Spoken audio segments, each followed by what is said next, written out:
are live, Hunter Stadium.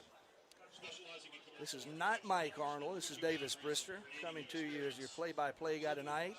It's Halloween night, and we are on a literal skeleton crew. No pun intended. I don't know if I mean that or not. 13 minutes out, Mandeville, Skippers, St. Paul's Wolves. Joining me tonight up top, Rudolph Wiener, as always, our cameraman, Troy Willis down on the field. A special guest color commentator tonight, Boyd Kitchen, longtime St. Paul's parent, longtime football player coach. Welcome, Boyd. Happy to have you. Thank you, Davis. Glad to be here tonight. Looking forward to it. So we are getting ready for kickoff, of course. We got a little while before the Wolves run out. And go ahead and run through our sponsors while we're waiting for that run out. Tonight's sponsors, the Mandeville High School football game. Eddie Terrell's North Park Nissan, proudly serving the North Shore since 1998, offering a full lineup of new and pre-owned vehicles with a commitment to integrity, value, and customer satisfaction. Greenleaf Architects, more than architecture, it's a vision brought to life. This award-winning Covington-based firm blends cutting-edge 3D design technology with people-centric creativity to deliver inspired commercial spaces across the Gulf South. Brister Advisory Group of Raymond James, your trusted partner for life's financial journey. Based in Mandeville, we offer personalized wealth management and comprehensive planning tailored to your goals. Duplantis Design Group, a Louisiana-founded firm delivering expert civil engineer, architecture, and environmental solutions across the Gulf South.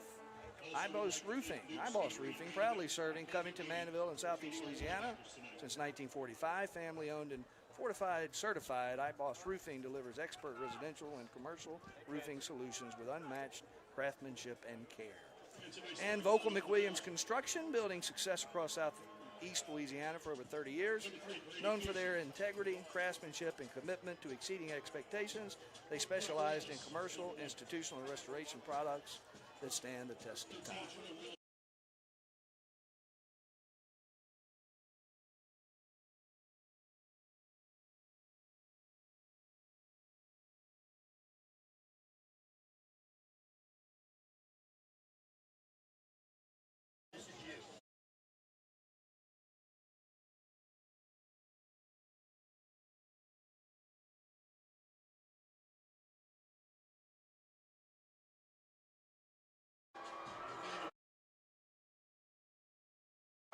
All right, Mandeville out.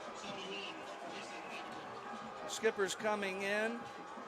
2-1 in district play. 5-3 record. This one, we'll call it for all the marbles. It's working, Rudy.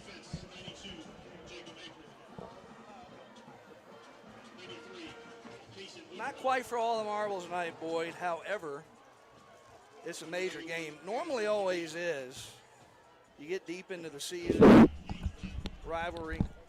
Rudolph, talk to me. I think we can hear you. I got no sound. We can hear you. Can you hear us? Yep. All right. So Mandeville again, Boyd, coming in 5-3 record, 2-1 in the district. Ponchatoula, well, they handed them a loss 27-0 last week. Before that, they lost at Hammond, kind of a shocker there. Beat Covington 26-9. So despite that blemish, 2-1, and of course the future right in front of their face. St. Paul's, on the other hand, two big road wins since we've last been on air. You went to Ponchatoula, and you went to North Shore. And Boyd, St. Paul's did what it needed to do, took care of business. That's right, Davis. Both teams have everything to play for, district title, playoff seeding, the whole thing in front of them. So it's definitely a very important game to both teams tonight. Rudolph, we're going to try you again. You hear us? nothing. We can hear you. We can hear Rudolph. We'll have to cut him down until he can hear us. So 9 minutes till kickoff, and we will we'll kind of wait on the national anthem and the prayer. A little bit about Mandeville.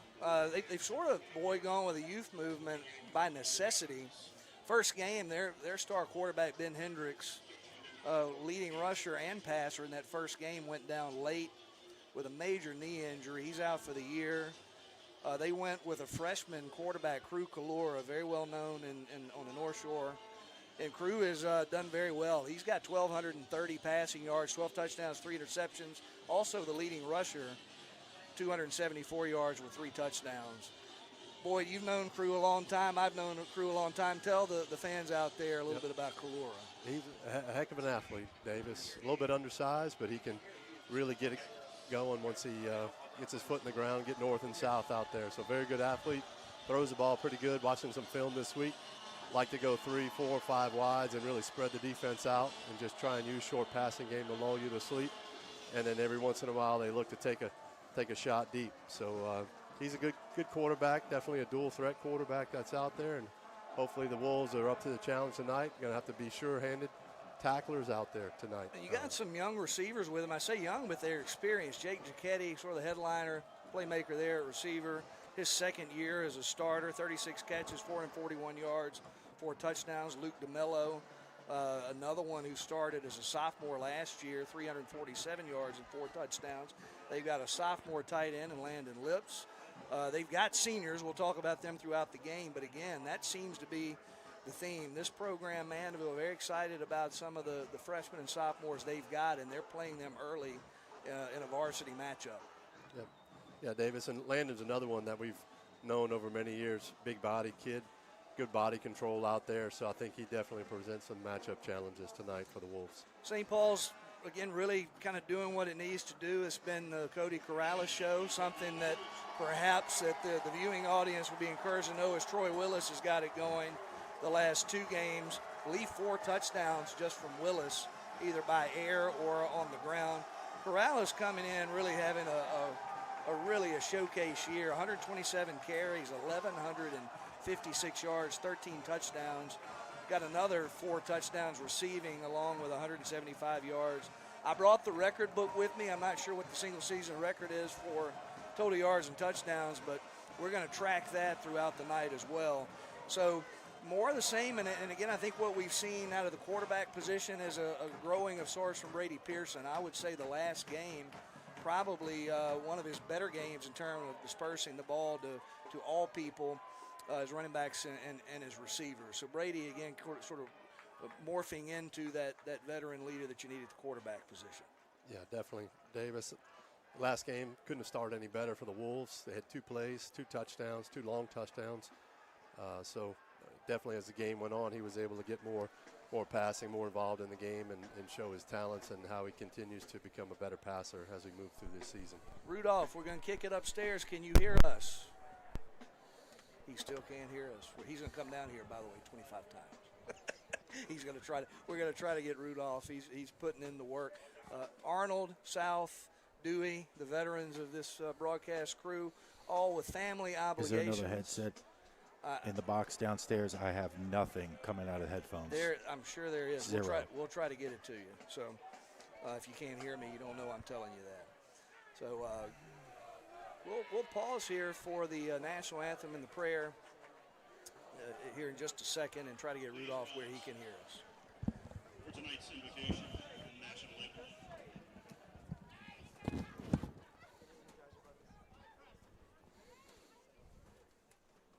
Let us remember that we are in the holy presence of God. I will continue, O my God, to do all my actions for the love of you. St. Paul, our patron. St. John Baptist del South. St. Vanille. Live Jesus in our hearts.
Jacked up crowd on both sides. Mandeville, as always, traveling well. Those guys are fired up pregame. St. Paul's pretty rowdy as well. Not bad for a Halloween night. You never know. We got a lot of trick-or-treaters, etc., but a good crowd and a lively crowd. Run through the starting lineups is for St. Paul's as we await the coin toss. On offense, of course, Brady Pearson. We already talked about him, the junior, 5'9", 145. Cody Corrales, senior, 5'11", 180 at running back. We'll also see Troy Willis. They call him the co-starter, 5'11", 190. Back in action after a hiatus. Came back against North Shore. Fullback tight end number 21, Adam Connell, junior, 6 feet, 200 pounds. Receiver number 8, Brennan Villa, senior, 6'1", 190. Big couple of games in our time away from the crowd. Receiver number 17, Daniel Hardy, junior, 6 feet, 170. And also at receiver number 2, Patrick Gahagan, junior, 5'7", 140. Tight end number 87, Christopher Bevelow, junior, 6 feet, 235. At left tackle, number 71, Brayson Amaker, senior, 6'3", 250. Left guard, number 50, Nate Canizero, senior, 5'11", 240. Center, noted change, number 62, Matthew Meyer, drawing the start, junior, 5'10", 215. He has come into the starting role in the last week or two. Matthew Blanchard shifted into a do-it-all six-man lineman. Right guard, number 77, Andrew Schopstyle, fresh off a offer from Southern Mississippi in the last couple of weeks to go with his others. Sophomore, 6'3", 315. Right tackle, number 59, Joel Scobell, senior, 6'2", 270. And it looks as though St. Paul's won. Looks like they're going to defer. Yeah, and we'll see what happens. Which direction we'll be going in.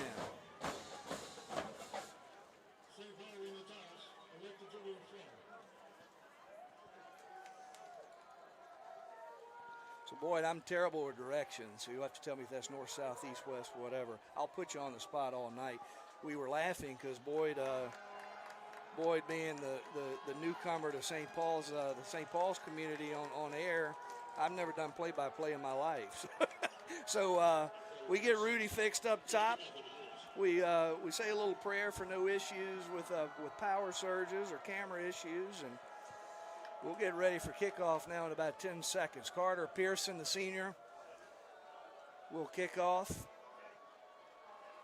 St. Paul's comes in, Boyd, relatively healthy. You've got a couple of injuries to some of your reserve players.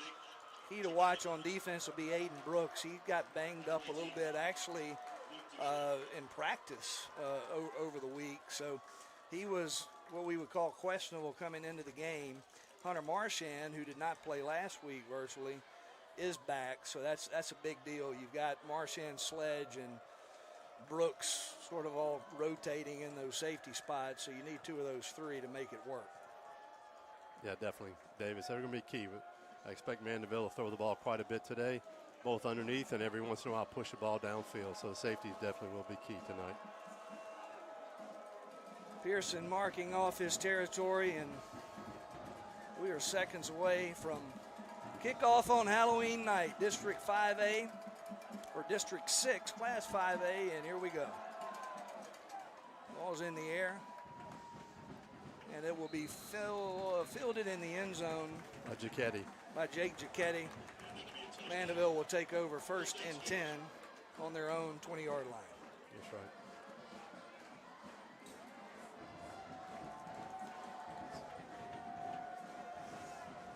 So again, freshman quarterback Crew Calora. Boy, you alluded to it in the pregame. They're going to spread it out. You're going to see Giacchetti. You're going to see DeMello. You're going to see Jaxo Quinn. Number 4, he's been a key cog in that offense. One of those seniors that I mentioned off the top of the broadcast that I did not talk about. They're going to go 5 wide. Yep, this is what they're going to do here. Either get Calora a quarterback draw, or they're going to just hit some short, quick game. Get him started, get a few quick passes under his belt, and hopefully for them get some success. O'Quinn in motion. Calora's going to fire it out. An out route. He's got Giacchetti out there, and that's very likely going to be a first down. Yep, about 11-yard gain there. So this is what Mandeville needs to do, get Calora settled in, a couple short passes, and then see what happens for the game here. So it looks like they're going to stay in no back. Got 3 wide receivers over to the left, and tight end and one wide receiver here to the right. Yeah, and Brooks is in the game. He made the tackle, got Giacchetti out of bounds. This is going to be something to watch all night. Can there be enough pressure on Kalura before he gets the ball out of his hands? He again has 5 wide. So it looks like St. Paul's matching it, 3 down linemen. Man Have in motion. A few more athletes on the field. Konopka, Yeah. another senior. O'Quinn. That's going to go a pitch to O'Quinn, who breaks 1 tackle. Oh. Gang of Wolves are in there, but O'Quinn able to get a yard or 2 before he's brought down. We'll call that 2nd down and 7. Yep. Definitely first wave of tacklers missed him, but thankfully there was a second wave there, and ultimately Gang tackled him, got him to the ground. Yeah, so in addition to Giacchetti and DeMello and O'Quinn, and again, if someone from Mandeville is listening to us tonight, if I mispronounce a name, please let me know. A lot of you have my phone number. Konopka, we're calling in a senior. He's the tight end, kind of fullback, big physical guy. Very much a different offense than what we saw last year with Kalura again. Another quick pass is going to Giacchetti. Giacchetti going to cut it back into the middle. He is leveled by Gage Brown. That's right. It'll be 3rd and short here, 3rd and about 3 yards. So And Giacchetti is on the ground. He's down. So that's we see that from Gage Brown about 3 times a game. Whether he's in the backfield slinging somebody down, it's not a guy that you want to run into in the middle of the field. So Giacchetti down, again, one of their leading receivers and star players. And so with about 10:50 to go, we're going to be off on the clock a little bit tonight, but with about 10:50 to go in the first half, first quarter. Good to see Giacchetti up. 3rd and 2, wouldn't really expect a whole lot different here, Davis. Expect 5 wides, quick game. Get the ball out of Kalura's hands quick. It does seem to be something Mandeville likes to do. Perhaps last year, the year before, is an anomaly. When you have a player like Nate Shepard in your backfield, you're not going to do much other than give it to him and do a little misdirection around that. We did see some quick hitters from them last year, but obviously it was his show. Yep. So here they are. O'Quinn is in the backfield at the moment. Yeah, and he's in the pistol. Kalura is. O'Quinn behind him. Expect some type of zone read here. St. Paul shifts to a 4-man line. Yeah, Kalura Bootleg. play action. He's looking, rolling left. He dumps it off. He's got his big tight end. That's going to be a 1st down. Yep, landing lips on there for a gain of about 6 yards. He's that sophomore that we talked about, that yet another one they're very excited about in terms of the future of this program. Lips a big kid. He always has been. He gets a 1st down for Mandeville. So no huddle for Mandeville. Kalura looking at his signals from the sidelines. They're again going to go with no running backs. Yeah, Davis, even though they go no huddle, they don't seem to be pushing the pace quite a bit. Seem to be taking their time, just getting on the line, getting the play from the sideline. O'Quinn in motion, fake will go. Kalura takes it up the middle. He's got a big hole. He's going to have another 1st down. Gain of about 12 there.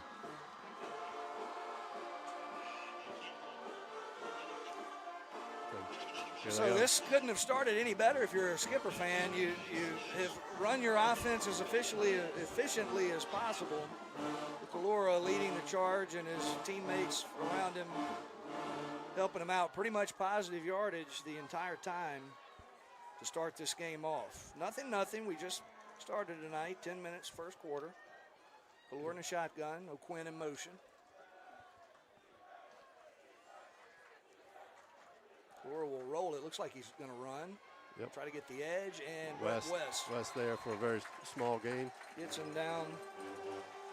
And that's something that we've really seen. I'm talking about some of the things that Wolves fans may have missed that have not gone to the road games, and that's the re-emergence, if you will, of Brett West. He has been a dominant force like he has been over the course of his career, but really stood out along with Dylan Post. Sirs, I believe he's got 60 tackles on the year now. Got that great closing speed, and he called Kalura to the edge, 2nd and 10. Pistol formation. Handoff's going to go to O'Quinn. Quinn's going to get the edge, and he's going to pound his way out of bounds. That's 5-6 more yards. Yep. Mandeville again running the offense very efficiently to start this game. St. Paul's had him there. They got got to figure out a way to hem him up and get him down to the ground, because I definitely had him there. Should have been stopped for no gain. He was able to squirt through here. Looks like a gain of 7, so left here 3rd and 3. Mandeville, no huddle. They're on the line, not pushing the pace too much, but just getting on the line. Want to get the St. Paul's defense to show their hand, and then let the coach call a play from there. Kalora looking at the defense. St. Paul's showing blitz up the middle. Kalora doesn't like what he sees, looks to the sideline, still barking instructions to his offense. A little bit of a delayed snap. He's going to throw it out there, and he's got Giacchetti again on the sidelines. It's going to be another Mandeville first down. And Christian Martin over there just not quite. It's a little bit of soft coverage, which St. Paul's is known to do from time to time, and they're taking advantage of that. Yeah, definitely soft coverage, and he's backpedaling on the snap. So, you know, good 10-yard cushion there. Go ahead, flip the ball out to him, get the first down, move the sticks. Positive play for Mandeville. A little bit of a bunch formation. You still got no running backs, but a little tighter formation on the right side with O'Quinn in motion. Going to be a fake to O'Quinn, and Calora's going to take it right up the middle. Again, stop there after a couple of yards, but this is, again, Boyd, is something we'll talk about all night. Is something we've seen Crew do since about 2nd grade. It's he's doing it on a varsity level as a freshman. Not many players could come in as a freshman with his size and run the offense like he's done. He statistically looked good, but seeing him for the first time up close, he looks like the Crew that you and I've always seen. St. Paul's again showing blitz. Kalora is recognizing it, looking at the sideline for help. A little bit of a bunch on the right side again.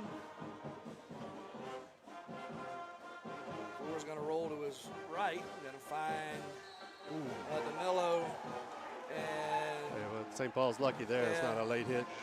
That ref almost, Boyd, looked like he was ready to pull the flag out on play sledge and call a late hit. But he didn't. Not much of a gain there. 3rd and 6. Yep. Again, I'm going to get accustomed to I'm doing the down and distance as well as the clock. Yep.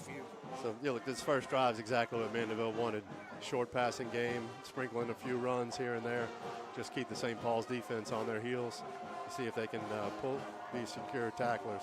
3 receivers to the left, 2 to the right. Kalora looking over the defense. O'Quinn in motion. Little option play. Little option play is a fake. Kalora's going to get that first again. So nice job there by Kalora of faking the pitch to O'Quinn and then cutting it inside. St. Paul's is not accounting for both sides of that option that time, and then bring up another 1st and 10. Well, you know, Davis, option football is assignment football, and it's very difficult. You got to have the eye discipline to be in there and focus on your assignment, and that's it. And we had 2 guys on the running back, none on the quarterback, and therefore ended up with a gain here. 1st and goal. Looks like it was right at the 10-yard line. Again, no huddle, but not really a hurry up. Mandeville taking his time, again, with a bunch formation on the right side. This will be Giacchetti in motion. It'll be an option or a pitch to Giacchetti on the right side, and he is walloped again. That time is post. 1 yard for Giacchetti, so that'll bring up 2nd and 9 from the 9 for Mandeville. Good long drive by the Skippers. You probably can't ask for a better start if you're on the Skipper sideline, eating up half the clock, keeping St. Paul's off the field, running your offense just as you want.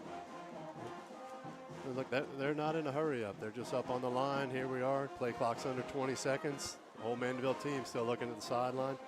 So they're definitely not pushing the pace at the moment, just taking their time, making sure they got the right play called. So they have St. Paul show their hands on defense. O'Quinn again in motion. And a whistle is blown. And we got a flag. Do we have a flag? We have a timeout. Timeout for the Skippers. For Mandeville, 6:01. So let's increase play clock a little bit. 6:01 first half. Nothing. Mandeville has had the ball from minute 1. Rue, can you hear us up there? We're going to try you again. We're going to get you hooked up at some point. Mike is on the Halloween circuit. He's going to take care of us at some point. No, Rue can't hear so we'll cut him back down.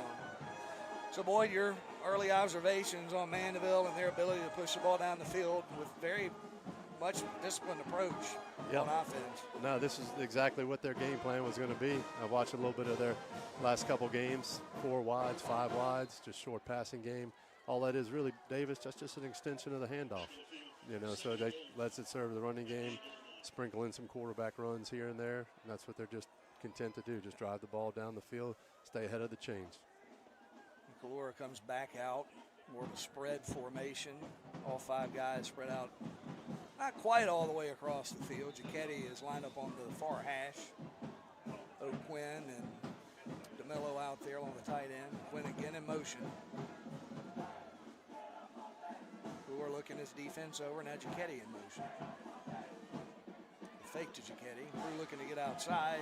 Doesn't get outside this time, and tackled by a host of Wolves. You've got Anderson, Padilla, Dylan Post, Will Kinney getting up from the pile, and a couple of others. So St. Paul's buckling down close to the goal line. Good to see. Need one more. Yep. So 3rd and 10 here. You know, this is kind of throwing down. Might be something into the end zone here for Kalora. But definitely Jax O'Quinn is somebody who all game long you're going to hear his name called a lot. He does play a little bit of wildcat on offense. He actually will play a little defensive end as well, so they're going to use him all over the field. 5 wide. Yet again, and Kalora will drop back. He's under pressure. He's got a little room up the middle, and he's dragged down by post before he can get any further than about the 5-6 yard line. Right. That's going to bring up 4th and goal, and looks like the field goal unit coming onto the field for Mandeville, with it being about 4th and 6. As the clock goes below 5 minutes in the first quarter, Mandeville is really using up a lot of this time. Christian Boyer checking in the game from Padilla, and the field goal block unit, I guess we call it. What would you call that? Field goal block? Field goal block, but always be ready for some sort of fake that may come out here. O'Quinn is the holder, so be ready. And the kick is up. Looks good. And it's good. Carson Champagne, another sophomore, puts it through the uprights, and Mandeville takes an early lead, 3-0. Yep. Look, if you're a skipper tonight, perfect start of the game. Consumed quite a bit of clock. Got some points out of the drive, you know, stalled out there at the end. As you can see there, Davis, when they got behind the chains there, 3rd and 10, definitely that shrinks their playbook a little bit and shrinks what they're looking to do with Kalora. You know, they don't have a whole lot on his plate. They're just letting him throw the ball out, short passing game at the moment, and just get him into the flow of the game. Well, and again, it's not something you would call Kalora over the course of his career, but it's almost as though he's game manager.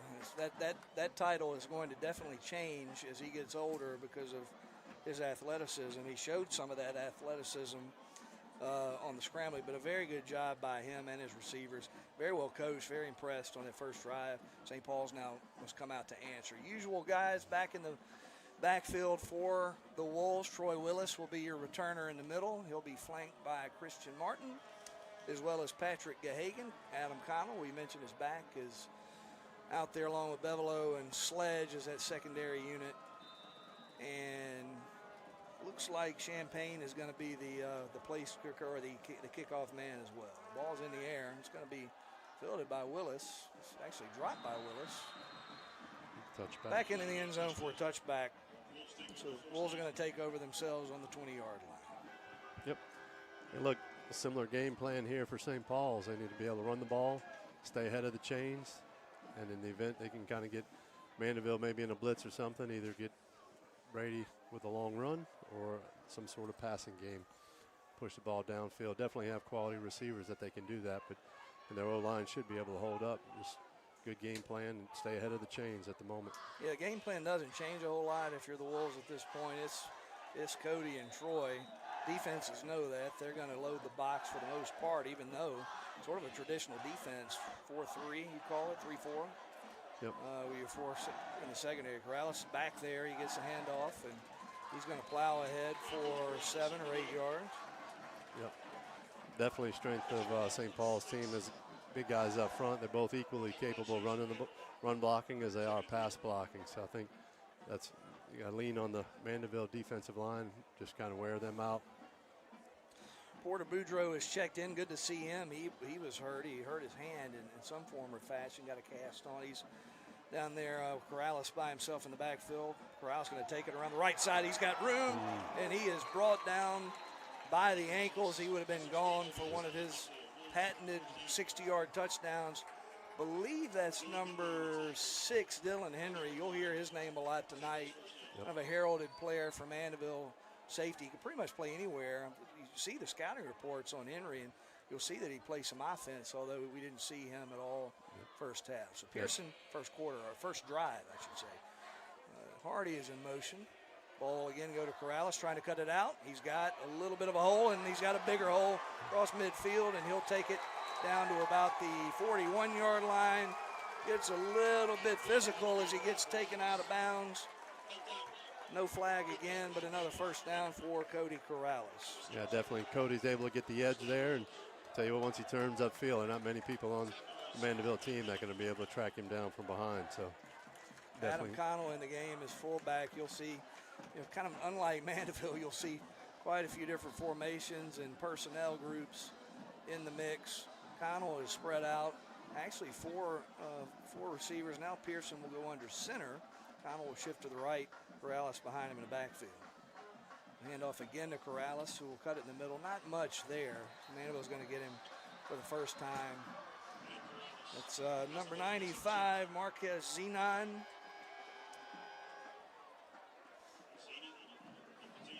Yeah, definitely a small hole in there, but definitely positive yardage. So Braxton Patio, the linebacker. You'll hear those two names a lot, two of the key players on the defense. Again, off a little bit of my time. Here we go. Brady Pearson's in the shotgun, flanked by Willis and Corrales. Corrales in motion. Maybe a little draw. Nice block there by Matthew Meyer. Willis trying to cut it outside and gets a little bit out there and gets it to third and manageable. Looks like we're at about 2:40 to go in the first quarter. A quick moving first quarter there, Davis. Yeah, it's like one of these ninth grade games we watched. One drive each way. That's it. Pearson looking at the sidelines. Boudreaux stays in along with Connell. Cody will check out. Willis will stay in. Pearson going to go under center again on third and short.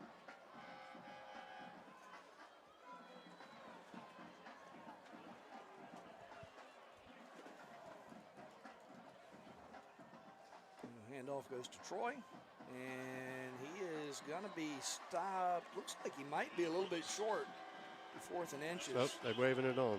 First down. First down.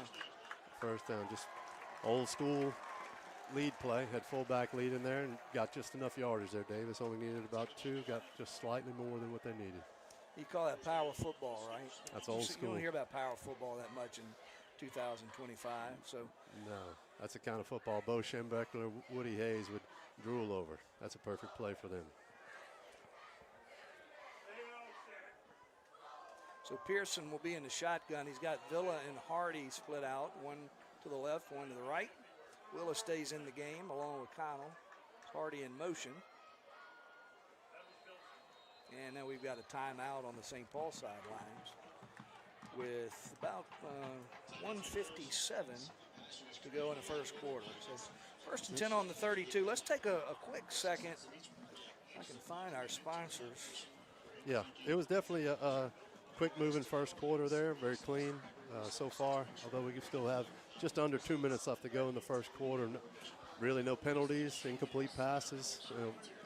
Very quick moving first quarter. I want to thank our WPBN sponsors. They haven't gotten the love, and I'll apologize. We're supposed to flash a graphic. Brooks Residential, of course, our first down sponsor. I'll work them in more than necessary, maybe even on second down and third down. Southeast Louisiana Home Health, our game day sponsor, and iShred, our defensive play sponsor. Certainly, Gage Brown's hit on Giacchetti might qualify for one of those iShred defensive plays. So we thank those guys along with our exclusive Mandeville sponsors, Eddie Terrell's North Park Nissan, Greenleaf Architects, Brister Advisory Group, Duplantis Design Group, iBoss Roofing, and Vocal McWilliams Construction. Tell you what, putting a program, high-class program like St. Paul's is not a free chore. therefore very grateful for all the sponsors, both the game day sponsors, banner sponsors, the whole thing. So tight formation behind Pearson. Willis will go in motion. It's a handoff right up the middle to Connell. Got a nice hole and a quick burst, and that's going to be a second and short. Again, good to see Connell back. He really was becoming a weapon in this offense before the injury just a few games ago. So they were able to work around him, work in the young guys, Porter Boudreaux being one, and Connell back and a key cog in the offense. They're going to stay in that same formation, a little tight I formation behind Pearson. The handoff goes to Corrales around the left side this time, and should be close to the first down. Yeah, play before there, Davis, just old school fullback dive. Got about 7 yards. Here we are off tackle left. Got a few more yards. Now we're third and short, very manageable situation. Now think about it, maybe in 4-down territory here. Yeah, you took the words out of my mouth. I think that play call, and this one will be contingent.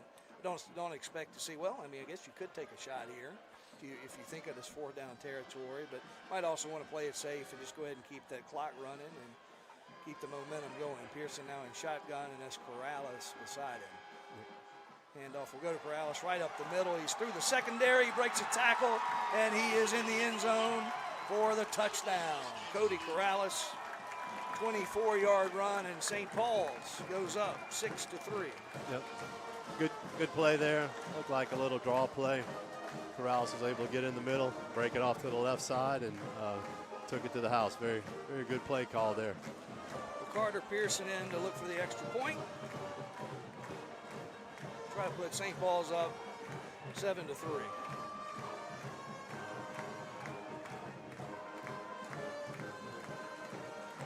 Kick is up. They got back there, but it is good. Good.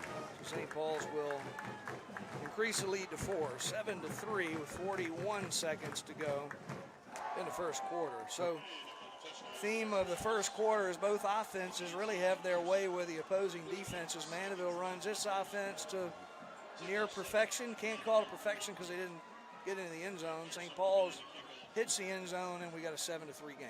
Yep. Both offenses, Davis, they were not pushing the pace of play, but they were coming to the line, having the defense show their hand, and then letting the coaches make play calls off of that. So definitely something to keep an eye out. I think St. Paul's here, continue to play the same style of defense that they played the first. Hopefully you can get them behind the chains, negative or no yardage on first down or second down, and then put them in a passing situation. I think that would play into St. Paul's defense. What's the key to that, boy? Because I would assume it's very hard to get in the backfield that quick as they're getting the ball out. And they've got a lot of different weapons in the arsenal, so to speak, in terms of plays and players. Yep, definitely. It's a quick game. You got a couple steps if you're a defensive lineman, get your hands up in the air. Kick Pearson off. with a low kick that's taken maybe by Lips. It looks like Lips, and you got it to about the 35-yard line. Now, but just to follow up on that, Davis, on the quick game, you got to get what you can. Defensive line, get pressure, and then get hands up. Kalora, heck of an athlete, but he's not the tallest guy out there. So if you can somehow get some hands up, tip balls, that would be effective at the moment. So yet again, here we go. Mandeville comes out. Looks like they're going to be in 5 wides again. Kalora solo in the backfield. Going to go 3 down linemen. Haven't called out the starters for St. Paul's. You've got right now, you got Jacob April, Gage Brown, and I believe Anderson Padilla up front. Case and Boudreaux, normally a starter, has been in there. Kalora in the shotgun with 5 receivers wide. 3 to the left, 2 to the right. He's going to again look for a little out route. Soft coverage. That's going to be DeMello, and DeMello is going to get another chunk of yards. Looks like he's going to be just short of the first down marker here. We're going to have second down and 1. So Troy Willis has checked into the game, cornerback. We've seen that more the last couple of weeks as well, as they're trying to use his athleticism to improve both sides of the ball. We will come and play tight coverage at this point. The soft cover is not being really effective right now. St. Paul showing blitz. Lips in motion. And now it's set. Kalora will keep it. He evades 1 tackler. He gets hit 2 or 3 more times, but he's going to get probably enough for the first down. Yeah, definitely. Very, very generous spot there by the far side referee, but he definitely had enough yardage. That seems to be a little bit of an Achilles heel for the Wolves. There's a lot of times you get pressure in the backfield, but we can't tackle, bring the initial tackler, can't wrap up and get him down. That may wrap up the first quarter, boy. We got about, except somehow I've extended the clock back up to 12 minutes. 8 so seconds. The real time is 0 seconds in the first quarter. So we'll reset the clock as we reset here up top. First quarter is over. Great one to start, just as you think is going to happen when these two teams get together. St. Paul's on top of Mandeville 7-3. And Boyd, again, you never know. You know, we talked about the youth movement of Mandeville. You never know how this game is going to quite work out. It's like the old college rivalry game when Mandeville, St. Paul's hook up. You throw records, ages, all that out of the books. Yep. Well, look, Mandeville's got a good game plan so far. Short passing game, staying ahead of the chains. The receivers have done a good job of catching the ball, holding on to the ball, and just getting the yardage that's available. So definitely, especially with a young, inexperienced quarterback, exactly how you want to get started in the game. And on the flip side, for St. Paul's offense, that's just how they wanted to start the game. Drove the ball down the field, chewed up some clock, ended up with touchdowns. Let's see what happens here. We'll try to get some commercials in. That's another thing we'll have to work through as the newcomer working the board with a little bit of minimal practice. I'm trying not to mess with too much, so the commercial sponsors, including my own commercial, which is played entirely too much, will probably take a back seat tonight, unfortunately. So Calora, Mandeville's own 49-yard line, 1st and 10. We're start of the second quarter. Lips is in motion, and now it's O'Quinn. Fake to O'Quinn, who we're trying to get outside, and that time he does not. It's going to be actually a loss of 1. Yeah, good upfield tackle by Clay Sledge here. This is for St. Paul's defense exactly what you need to do. 2nd and 11, get it behind the chains. You know, Mandeville's probably still going to look to run the ball. Short passing game, it's not going to get them too far out, but it's definitely a win for the Wolves on 1st down. About 20 seconds off in the time. Had a little issue with the play clock on our screen freezing up. 2nd and 11 minutes and 20 seconds in the second quarter. Just getting underway. O'Quinn is flanked Calora on to his right. And then we got play more clock. whistles. I think we got delay a game here. Okay. Yep. Let me delay a game. A little confusion there. It looked like O'Quinn was almost playing the role of quarterback, pointing out what he saw in the defense. You will see him take some direct snaps. That did not look like. They're waving off the penalty. They're going to call timeout, award Mandeville a timeout. But, yeah, definitely in the film I was watching this week, Davis, he will at times, especially on short yardage downs. O'Quinn will jump into the Wildcat. With this timeout, let's hear from one of our sponsors, Greenleaf Architects. At Greenleaf Architects, our passion is creating innovative environments crafted intentionally for the people who occupy them. The success of each project hinges upon commitment to collaboration, creative thinking, and technology. From renderings to ribbon cuttings, we exhaust every resource to ensure that we can deliver optimal results that honor the integrity of your vision. We are more than just industry leaders in architecture and interior design. We push boundaries, embrace change, and pursue excellence in everything we do. Greenleaf Architects, more than architecture. On behalf of Greenleaf Architects, we wish St. Paul's a great season. Go Wolves! We're back at Hunter Stadium. Shout out to one of our big sponsors, Greenleaf Architects, for tonight's game. Ball on Mandeville's own 48-yard line, 11 minutes and 8 seconds to go into the second quarter. St. Paul's on top, 7-3. Mandeville having no issue driving the football so far in this game. They continue to spread it out, a little bit of a bunch on the left side with 2 receivers to Calora's right side. Calora's going to straight drop back. He's looking, going to tuck it and run. He's going to get to the outside and pick up another 4 or 5 yards and make it 3rd and manageable. Yep. Definitely got them back on schedule here. 3rd and about 6 is what I would guess at the moment. So definitely where they want to be, and just like they did in the first drive, just coming to the line. Don't seem to be pushing the pace, but just going to come up there and see what the St. Paul's defense is going to give them. Now, put your coach's hat on here. Are they in 4-down territories or too early? Well, I would say this much. I think if you can get it to where it'd be 4th and manageable, 1 or 2, I would definitely say you're in 4-down territory. You know, at this point, 4th and long, probably just punt St. Paul's deep, see if you can back them up.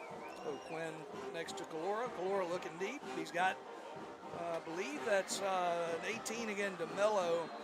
Great job by Kalora, escaping the pressure. Yep. Looking at his options downfield. Not sure DeMello was the first option, but he got it to him, and yet again moves the ball efficiently downfield now to the St. Paul's 33-yard line. Yeah, definitely Kalora got the snap here, was able to get a little pressure deep. He climbed up in the pocket, kept his eyes downfield.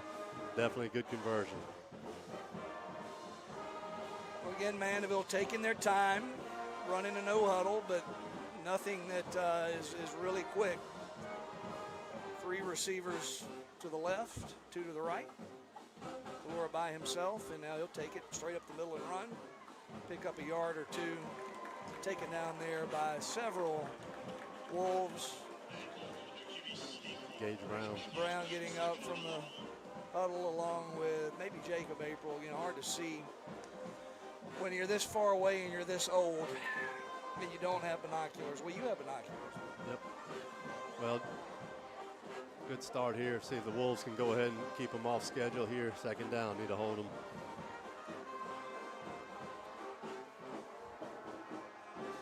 Konopka is reset. Tight end. Kalora, long throw, out route. Jacetti has it, breaks or evades 2 tackles. Will Kenny's got him, but he's down to the 10-yard line, and Jacchetti's fired up. Yeah, we brought a corner blitz from the short side of the field, and Kalora was able to get the ball out just a hair before the blitz could get there, and unfortunately ended up giving about 10 yards up after the catch. That's a difficult throw. I believe he was on the other hash mark. Run that out route. It helps when you got a little bit of soft coverage, but still hard for many quarterbacks to make that throw. Yep. Kalora will now have checking into the game Jack Lejeune, one of 2 sophomore running backs that's seen a lot of playing time. Pistol formation, handoff, well, actually fake. I think he missed the handoff there. It looked like something happened because he slipped, really couldn't recover, and then several Wolves back in the backfield for a 2-yard loss. I think we got a flag on the field here, right about the 5-yard line on our sideline.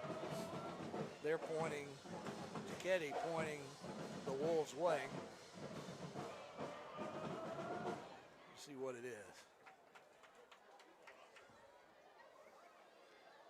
Not something you want to do here. You got them behind the chains. Everything else ends up being on St. Paul. You're definitely going to let them out of the jam. It's always an emotional game. It hadn't been, you know, the last couple of years you had a lot of extracurricular chatter pre-game. And face mask. So they call that on Hunter Marchand. Unusual to have a flag from that far back on a face mask and a 2 or 3 yard loss in the backfield. Yep, definitely for location, but you know, unfortunately, you got to keep your cool. You know, a lot of times these kids, they may be neighbors living next door to each other, but you got to keep your cool, focus on the game, and you can't let things like that. You had them backed up. It was going to be 3rd and long. Now here we are, 1st and goal from about the 8-yard line, and therefore playing right back into their hands. Kalora back there by himself yet again with 3 receivers to the right, 1 in motion. Tight end. Kalora going to take the snap right up the middle. Going to get a good chunk of yards inside the 5-yard line. And we got more extracurricular and a little bit of a push and shoving going on, but don't see any flags there. Padilla checking in to give St. Paul's a little more meat up front. It'll be 2nd and 4 for Mandeville from the 4. Yep. You got to think it's going to be some sort of either keeper or just to give it back to a Quinn, see what he can do here. He's on the right now the inside receiver of the 3 on the left side. It's almost like they mask those guys at receiver, but someone ends up coming and blocking. Or Kalora again going to take it around the edge. He's got nobody. Yep. around him. They sealed that off perfectly, and Kalura walks into the end zone for the touchdown. Definitely a good block there by O'Quinn. He was able to seal the edge, and at that point, not many people are going to be able to get out there and get Kalura. So Kalura scores from 4 yards out, puts Mandeville on top with 7:48. Second quarter, 9-7. Champaign in to kick the extra point.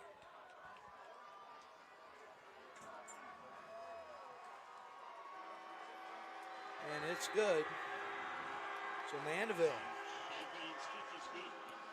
consider them probably an underdog coming in, but they are not acting like an underdog at all. They are going toe-to-toe with a much older, probably frankly larger team, and not backing down at all. Nope, that's correct. And you know what, Davis, you really cannot give them anything. You know, at this point, they have some confidence, and now they're building confidence. They're going to hang around their game. You know, down here we have them in a position where they have 3rd and long and a goal-to-go situation. End up giving them a first down with a penalty. Not something you want to do. But at this point, St. Paul's gets their first possession of the second quarter. See if you can go ahead and respond with a touchdown of your own to keep the pressure on the Skippers. So Champaign again with kickoff duties.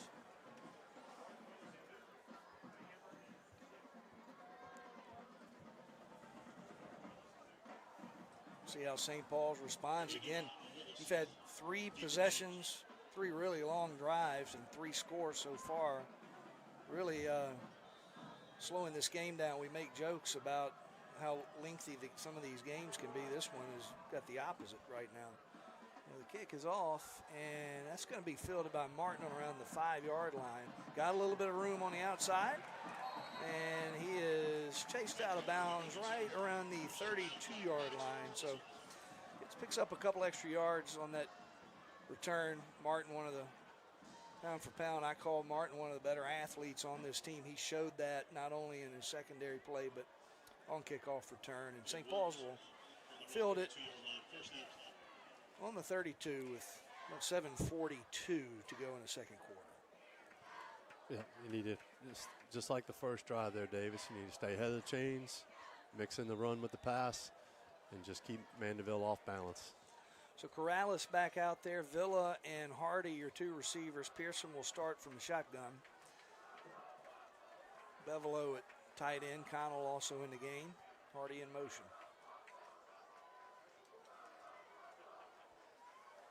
Corrales trying to get the right edge, and does so. He gets enough. They were really keying on him. A different defensive look for Mandeville this go around. They were really, really tight. Still were able to get 6 yards on that. Corrales gets them to 2nd and 4. Yep. On that play, Corrales not looking to just take the easy route, get out of bounds. He's fighting for every yard he can get. You can tell this game means something to him.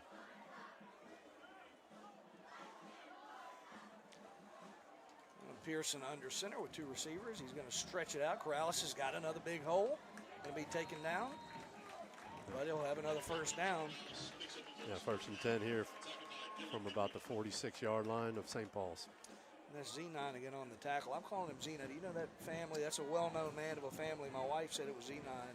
Yep. Guys next to us call him Zenon. So. Yep. There was a Zenon at Mandeville High whose number is retired.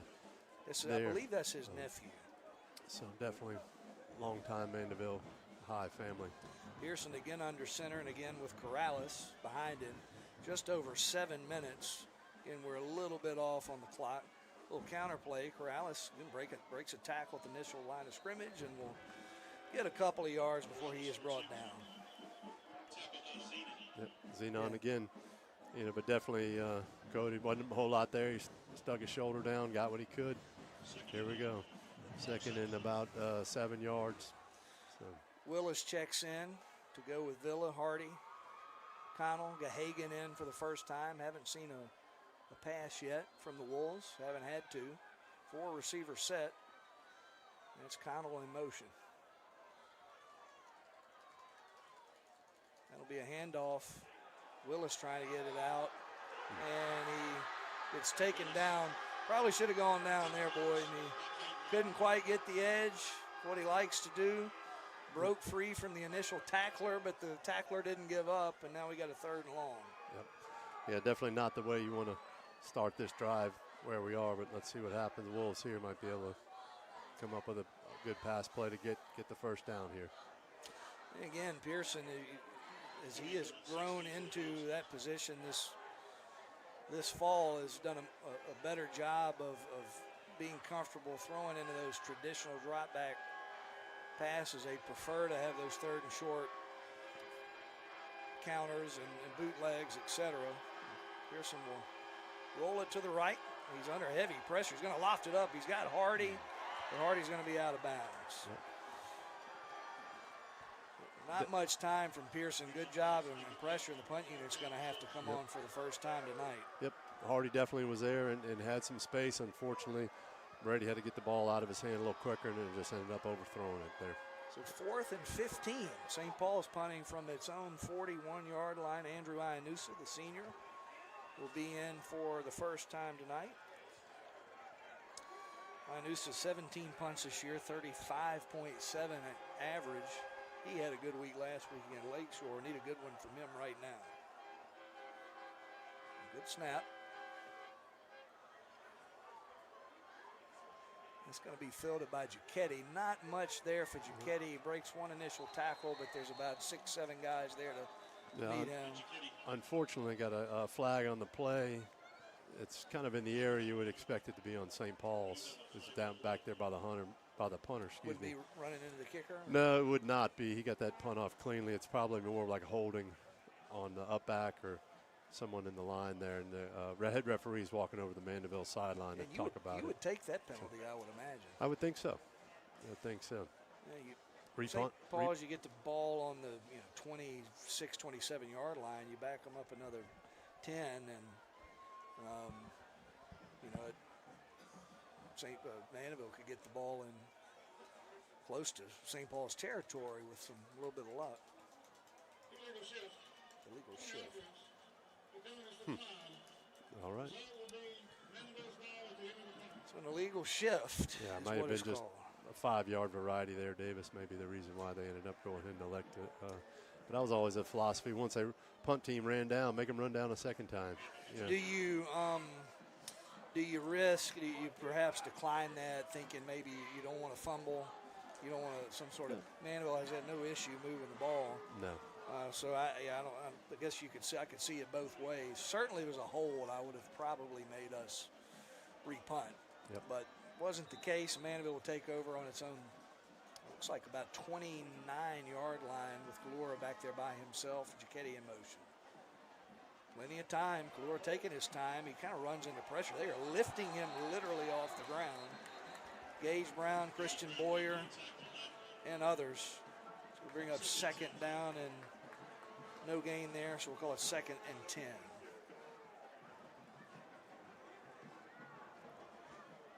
Yeah, definitely had good coverage there by the Wolves secondary, so hopefully he can keep that up. Sorry, go ahead, Boyd. Nope, I was just saying Mandeville needs to look to get some yardage here. They're probably going to look short passing game or quarterback keep. Galura's got his 5 wides, not all of them receivers. Konopka in motion, tight end to the left. That's a pitch. There it is. Quinn's got plenty of room. He breaks through the secondary. He's got another first down. Yep, Quinn on the motion there, just a little flip play to him, and he gets the edge quickly. End up turning upfield, get some yardage. They got a lot of plays in the playbook. Nothing really deep yet, and as you talked about earlier in the game, you know that Galura can hit a deep ball, so probably a matter of time before they try it, but it's almost like why try it if what they're doing is working. That's right. The running game has been so effective, Davis. They really have not been behind the chains off schedule at all. So at this point, just keep going with what works. Konopka in motion. Galura's going to take a straight run up the middle. Going to get another 4 yards. Yep. Brought down by Post and Marchand and Boyer. And bring about 2nd and 5. Yeah, which you end up seeing a lot in today's college games, high school games, as coaches trying to get too cute with it. But at this point, run game's working. Just keep keep pounding, leaning on it. St. Paul's defense definitely been on the field a heck of a lot more than they wanted to. Kalura by himself, 5 receivers. O'Quinn in motion. Kalura's looking the other way. He's got DeMello again to the outside. Going to be close to another first down. Probably mark him a yard short. Yeah, just like we talked about earlier there, Davis. You know, got decent cushion on the snap, and looks like the St. Paul's defensive backs are backpedaling on the snap, and just too much cushion out there.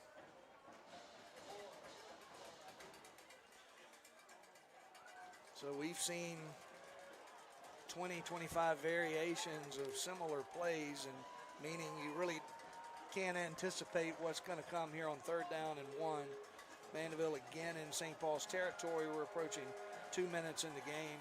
Kalura by himself in the shotgun. Going to be a pass. It's going to be that deep ball. He's got Giacchetti out there, overthrown just a little bit. Hunter Marchand on the coverage. Good job. Clearly they're going to go for it here. Yep, St. Paul's brought a little pressure right in his face, forced him to throw the ball a little before he was ready. Definitely at the moment, Kalura's hanging out on the field, so you think they're going to go for it on 4th down here.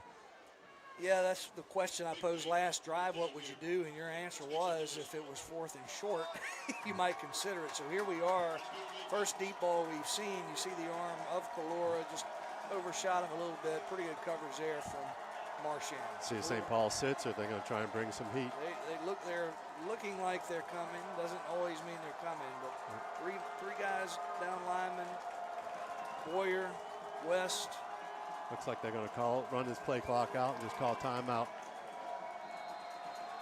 Yep, that's exactly what they're going to do.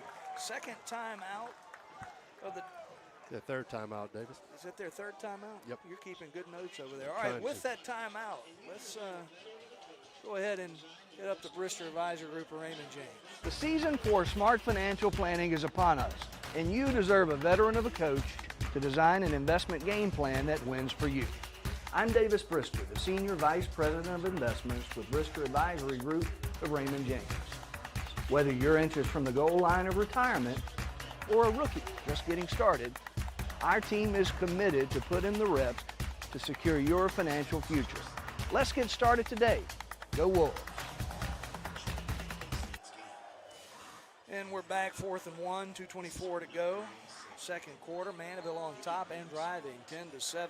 Want to give a quick shout out to the rest of our sponsors tonight: Eddie Terrell's North Park Nissan, Greenleaf Architects, Duplantis Design Group, High Boss Roofing, and Vocal McWilliams Construction. We'll talk more about them at halftime.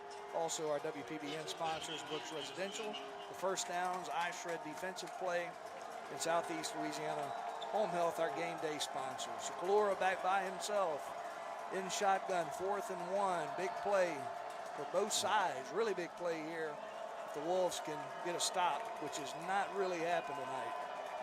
Yep, St. Paul's looks like they're going to bring a little pressure here, Davis. See what they got. O'Quinn motions across the formation. Kalura's going to take it himself, trying to get the edge, and I don't think gets it. I don't think so. Nope. The post gets him down.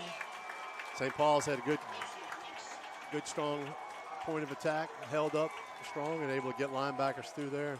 Keep Kalura from getting the first down. Kalura was patient. I'm not sure he got that initial pressure, but that definitely slowed him up. He usually can get the edge, but whoever that was that got pressure up the middle was able to slow him down and allow Post and others to get over there to prevent. Yeah. That's a huge play. I mean, they have a chance at this point to go run the clock down and score going into the half with huge momentum. Now St. Paul's gets a chance to respond. 2:18 left. Yep. We'll see how they do. Yeah, 2:18. They got 2 timeouts, so still plenty enough time on the clock. Just work your game plan. Pearson under center. That's Connell in motion. Handoff will go to Corrales, who's got a hole. He is tackled by Dylan Henry. Another good tackle by Henry. Probably saved another long chunk of yards by Corrales. Corrales having a nice game so far. It'll be 2nd and short. Definitely. Skippers have gotten several tackles. Just arm stuck out there, trip up the running back, that sort of thing, man. That, once again, like you said, Davis, there, if Corrales steps through that, he may be making a house call there. They give him the first down in Mandeville territory. We're at the 2-minute mark. Clock has stopped. They moved It the looks like we're chains. having a problem with the chains there on the Mandeville sideline.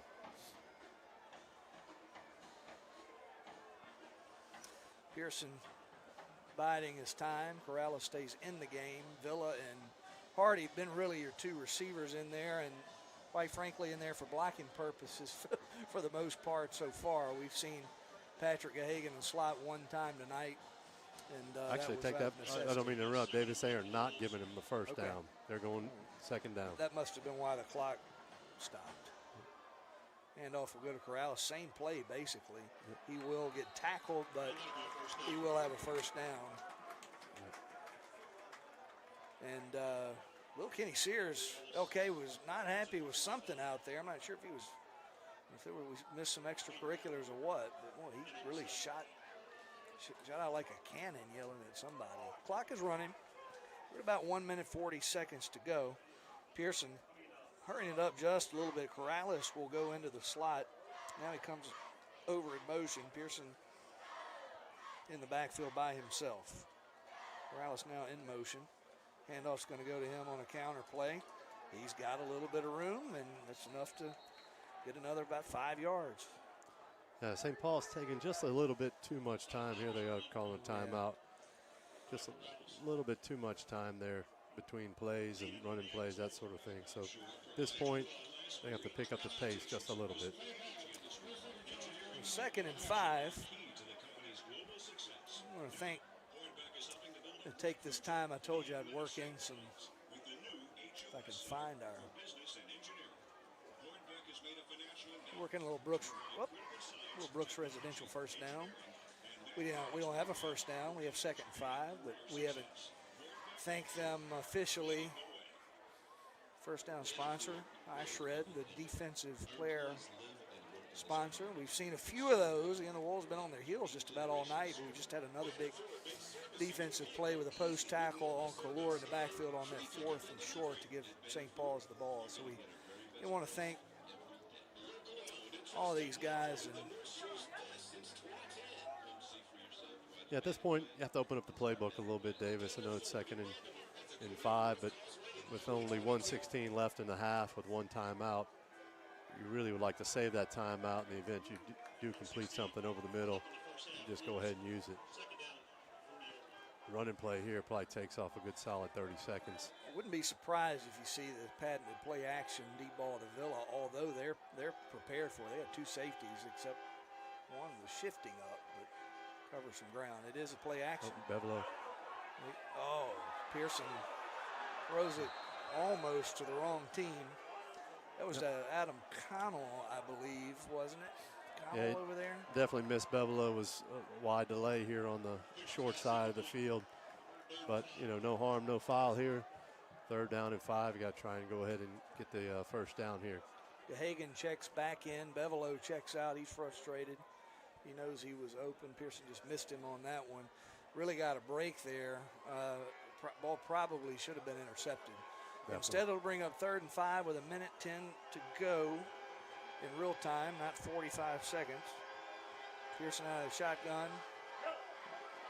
He's looking, he's under pressure, and he's going to throw it in the ground, and Mandeville's going to get out of here in 4th down.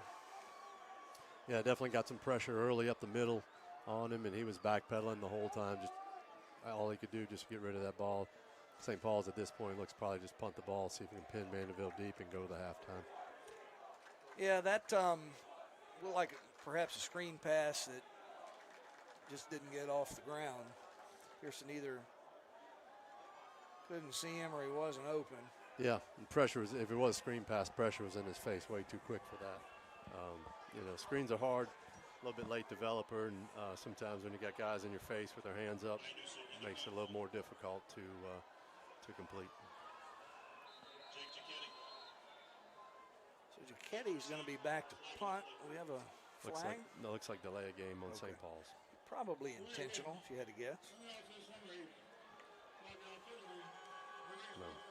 No, not the worst thing to happen there, but at this point, just see if you can get the ball inside the 15-yard line, maybe even kick the ball out of bounds, and no return, and let your defense take care of the half. Noosa gets the punt away. Giacchetti will come up. He's not going to field it. Takes a nice St. Paul's bounce, and did it stay out of the end zone? That's the question. Looks like they're going to confer. Body was in the end zone perhaps, but I believe they're going to mark it right there. That's like literally on the inch-yard line. Tell you what, this is difficult territory. I mean, I think as much as Mandeville likes to go out of the shotgun, you really don't want to go in the shotgun here. You're going to be 5 yards deep in the end zone. One mistake, and you're maybe staring a safety down the face, so they got to be careful. Ianus has been a master at that. He's had 2 or 3 punts this year that have been fielded down tight into enemy territory. Still have a conference there with the referees, and I think the call is going to stay inside the 1 yard line. So Mandeville has no timeouts, 53 seconds left on the clock. They're probably content to just run one play here and take it to the half. Get to the locker room or wherever the visiting team goes at St. Paul's with that lead. They'll take that all day long. So Kalora in the shotgun by himself. 1 inch yard line, 1st and 10 with 53 seconds to go in the first half. He's going to throw the ball. O'Quinn's going to catch it. Got a little bit of wiggle room. Going to get knocked out of bounds there by Kenny, as well as Christian Martin. O'Quinn jawing at a couple of the players. Almost falls down, and now we got a flag. And so our guys don't seem to like it, but we'll see who that calls on. Yeah, definitely if it's on St. Paul's, losing your cool in this situation is not what you want to see. Well, Gage Brown is clapping, so that might indicate it's on Mandeville. As O'Quinn was getting into it with someone, it was hard to see because our guy's back was to us. Flag was thrown in that direction. Yeah, I think it was Christian Martin who was having a little chit-chat with him. And as to your point, if that's the case, even if it's all setting, that's where that discipline's got to kick in. Emotional game, tensions are high. Mandeville's backing up, so this is going to be on them. It's going to put them right back where they were, right? Yep. You know, this is one of the challenges of today's offense when you're never under center. You know, at this point, you take the snap, kneel it out, and go to halftime. I don't know if Mandeville knows even how to do that. Certainly, Kalora has not taken the snap from under center this entire game, so we'll see what happens here. So they do get the ball on about the 2. They're calling it 2nd and 8, 2.5, 3 yard line. So a little more wiggle room than before. Gutsy call, if you would call it that, to throw a little quick pass to O'Quinn out there in the end zone. We're going to take the snap right up the middle. Got a huge hole. Going to cut it through. Going to get hit hard, but he is. Oh, it's a fumble. Brooks has a ball. Yeah, he does. That's St. Paul's ball. Kalora definitely fighting for extra yardage there, and not sure who it was. Somebody held it up. Aiden Brooks was able to come in there and strip it out. Well, so that's a good play. You know, good job by the offensive line to give Kalora that hole. However, he got popped. I mean, there's one thing you look at from this defense. They've made some licks, and that one cost Mandeville the ball, gives St. Paul's the ball with a little bit of time to run a couple of plays, and you're already in field goal range. Hey, as good as game plan that Mandeville had their offense all first half, you know, at this point, these last 2 plays really question their play calling here. You know, do what you can, just go to the halftime, take your 10-7 lead. At this point, you put St. Paul's in good position, 31 seconds left, 1 timeout, so definitely has a chance to go ahead, tie this game up. If not, go ahead, take the lead. So Corrales will be back there with Pearson. He's to the left. We got 3 receivers in. Pearson again looking, got plenty of time. He fires it. He's got Gahagan over the middle. Gahagan's going to catch it, but now you got to. Do we have timeouts? We have 1 timeout left. Looks like we're going to try and kill it. Just kill the clock. 12 seconds left. Spike the ball. 12 seconds left. Second down and 5. Let a good 5-6 seconds run off that clock here. I think time is a little more valuable than the timeout. You'd rather have extra time on the clock here, Davis. But at this point, now we have 1 timeout. We got 12 seconds, so really everything's open to us. Is the fear that if you don't call the timeout and something bad happens in the middle of the field, you run out, so you pocket that one? Yep. Yeah. That's a question. I don't know. It's difficult. You know, definitely difficult situation, but like to go ahead and just burn your timeout, save the time on the clock. So Pearson goes under center, 3rd and 5 from the Mandeville 15. It's going to be a play action. Pearson going to roll out. He's got Connell open. Connell down at about the 4-yard line. Now they're going to call a timeout. Yep. 3 seconds left, Yep. and that's probably going to be enough time to bring on the field goal unit. Yep. Timeout, like worked out well for the Wolves there. You got to think they're going to kick this field goal. No reason to. So now that you look at the play call, you have to assume they wanted to spike that ball, knowing what they were going to do. They're going to run a play in the middle of the field and try to get a little closer to Carter Pearson's field goal range. So first down, 5 for Mandeville's 5, but 3 seconds on the clock. Carter Pearson going to come in. We'll go ahead and give Brooks Residential a shout out. That was a Brooks Residential first down. We appreciate all the good work that they do in sponsoring St. Paul's football. On the year, Carter Pearson, 4 of 5 from field goal range, has a long of 36. He's got a huge leg. We've seen that all year on kickoffs. This, you hope, is a chip shot. St. Paul's can get into the half tied. They would be elated with that. Deacon Geis in the hole. Normally it's Aiden Brooks, so that's something to watch. Again, Brooks a little bit banged up, so Geis is as well, but not enough to come in and fill in for Brooks and let him just focus on his safety spot. Well, Mandeville doesn't have any timeouts at this point. Once the referees set the play, St. Paul's will go ahead, snap it, and get this kickoff.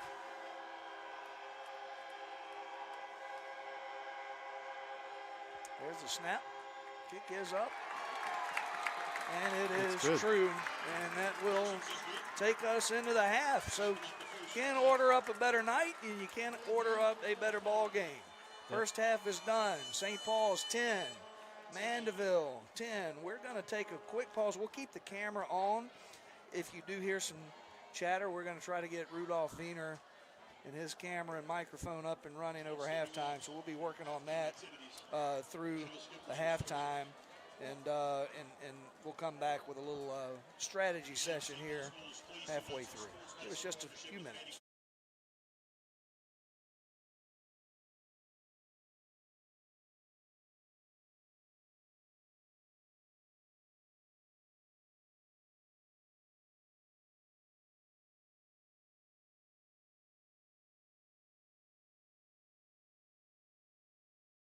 Bevelot Gas and Electric Lights has been casting a romantic glow in the historic French Quarter and in New Orleans for over 70 years. These old-world handcrafted lanterns grace homes, restaurants, and resorts not only here, but in all 50 states and 47 countries. Bevelot antique copper fixtures are built to last a lifetime. Stop by the Bevelot Lighting Museum and view the stunning display of open flame copper lanterns. Watch coppersmiths build lanterns daily between World Street and Exchange Place Alley. And don't forget, we make electric too.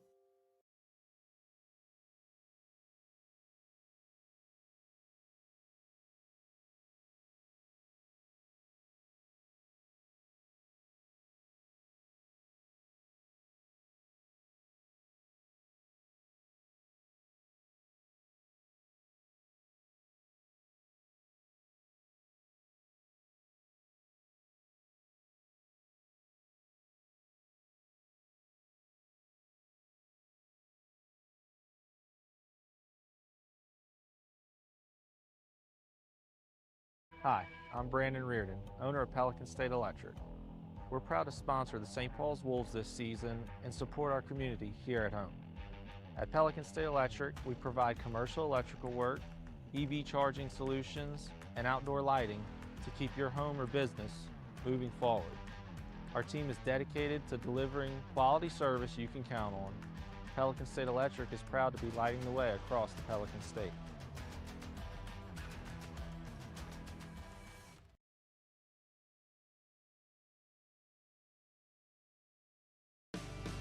Our day starts just like everyone's day. A cup of coffee, a chat about the last night's game, then a meeting about you. This is our #1 subject every day, making your experience better. Because customer satisfaction is not just about today, but it's also about tomorrow. Come see us at Rainbow North Shore GMC, and you'll find real people, real deals. Rainbow North Shore GMC in Covington. The season for smart financial planning is upon us, and you deserve a veteran of a coach to design an investment game plan that wins for you. I'm Davis Brister, the Senior Vice President of Investments with Brister Advisory Group of Raymond James. Whether you're interested from the goal line of retirement or a rookie just getting started, our team is committed to put in the reps to secure your financial future. Let's get started today. Go Wolves. The most thrilling plays aren't on the field. They're at Eddie Terrell's Automotive and online at NorthParkNissan.com and EddieTerrellHyundai.com, where you can shop and buy the perfect vehicle that fits your winning style and do it 100% online with North Park Direct. We've been in the game serving Southeast Louisiana for over 25 years. Our team of stores are family-owned and operated. And here goes the extra point. We offer a 5-day love-it-or-leave-it guarantee to ensure you score the exact vehicle you want. That's why for a new Nissan, Hyundai, Genesis, or pre-owned vehicle, look no further than North Park. Buy smart. Buy North Park. Bevelot Gas and Electric Lights has been casting a romantic glow in the historic French Quarter and in New Orleans for over 70 years. These old-world handcrafted lanterns grace homes, restaurants, and resorts not only here, but in all 50 states and 47 countries. Bevelot antique copper fixtures are built to last a lifetime. Stop by the Bevelot Lighting Museum and view the stunning display of open flame copper lanterns. Watch coppersmiths build lanterns daily between World Street and Exchange Place Alley. And don't forget, we make electric too. At Greenleaf Architects, our passion is creating innovative environments crafted intentionally for the people who occupy them. The success of each project hinges upon commitment to collaboration, creative thinking, and technology. From renderings to ribbon cuttings, we exhaust every resource to ensure that we can deliver optimal results that honor the integrity of your vision. We are more than just industry leaders in architecture and interior design. We push boundaries, embrace change, and pursue excellence in everything we do. Greenleaf Architects, more than architecture. On behalf of Greenleaf Architects, we wish St. Paul's a great season. Go Wolves! Hi, I'm Brandon Reardon, owner of Pelican State Electric. We're proud to sponsor the St. Paul's Wolves this season and support our community here at home. At Pelican State Electric, we provide commercial electrical work, EV charging solutions, and outdoor lighting to keep your home or business moving forward. Our team is dedicated to delivering quality service you can count on. Pelican State Electric is proud to be lighting the way across the Pelican State.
Marching wheels are under the direction of band director Andrew Trick or Treat Hooray. Assistant band directors Lacey Highlight Candy Cool Blackledge and Heath English Comfort Piper. The Golden Blues are under the direction of Audrey Mistress of the Band. Ooh, thank you. And go Wolves!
We are back here at Hunter Stadium. 30 seconds to go until halftime is over. The Wolves are taking the field. Mandeville coming back out too. We're going to do a little test as promised. Rudolph Wiener, are you up there? Can you hear us? Hello. Can you hear us? Rudolph, Rudy, Rude. No. Don't hear anything. Don't hear you this time. I got everything up. So we're trying to talk through a live, I'm talking, yeah. Test. They reset the game clock. 3 minutes to go before the end of the half. The only, knock on wood or whatever this is, the only issue we had is getting a microphone working. I think I hear noise. Rudy, Rudolph, go check, see if you hear something. Well, you know, Davis said the first half, if you're Mandeville, pleased with how everything went up until that last drive of theirs. They should have just figured out a way to take a knee, gone to the half. Even after that play they ran, the pass to O'Quinn, got them a little bit of yardage. They had the penalty, backed them up a little bit, still had 3 yards. They should have just gone in and taken a knee on the half with a 10-7 lead. Can you hear us? Hello? You can't hear us. All right. Now that I got nothing. They were able to turn the ball over. St. Paul's able to strip Kalor of the ball there as he kind of went on his little quarterback draw right at the middle. Ended up gifting St. Paul's three points and ended up tied at the half. So definitely very fortunate for St. Paul's. Quick moving game, like we said. 3 possessions each. Not very many punts. Although the one punt from Andusa was a very good punt.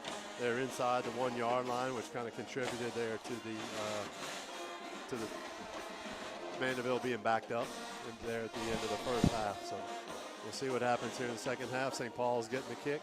See if they can go ahead and move the ball down the field and get some points out of this first drive. Get started well. Boyd, I'm going to play around a minute. We can't hear Rue. He's going to come. I need to make sure. What you doing? We can hear you, Rue. You can't hear us. Yeah.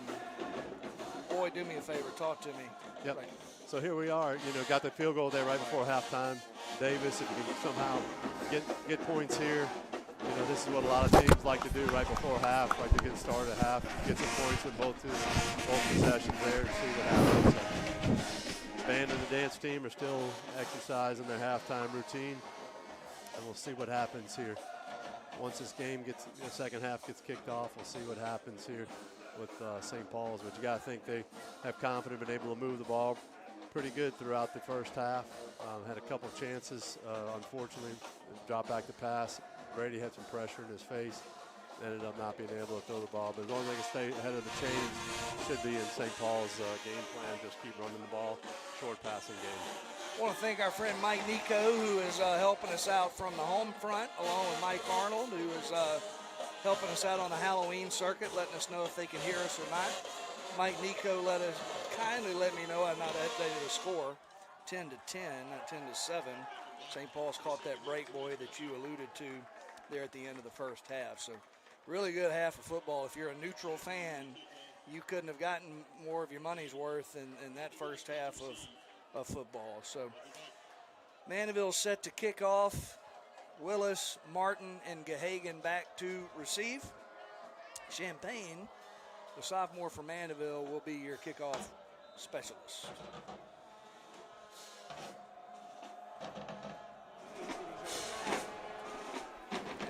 Is in the air. It's going to be fielded again. That'll be Willis.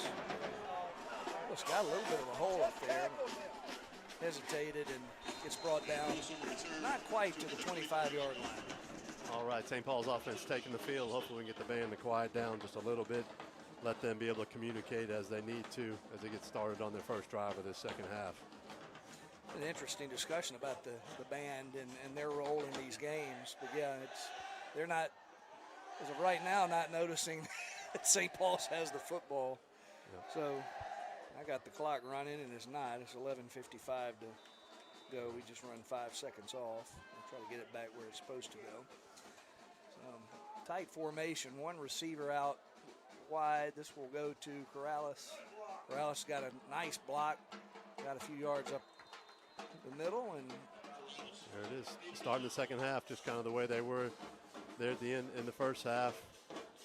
Nice good up blocking up front by the big guys, and having Kalora duck his head in there. Good 9-yard gain on first down, just what you need.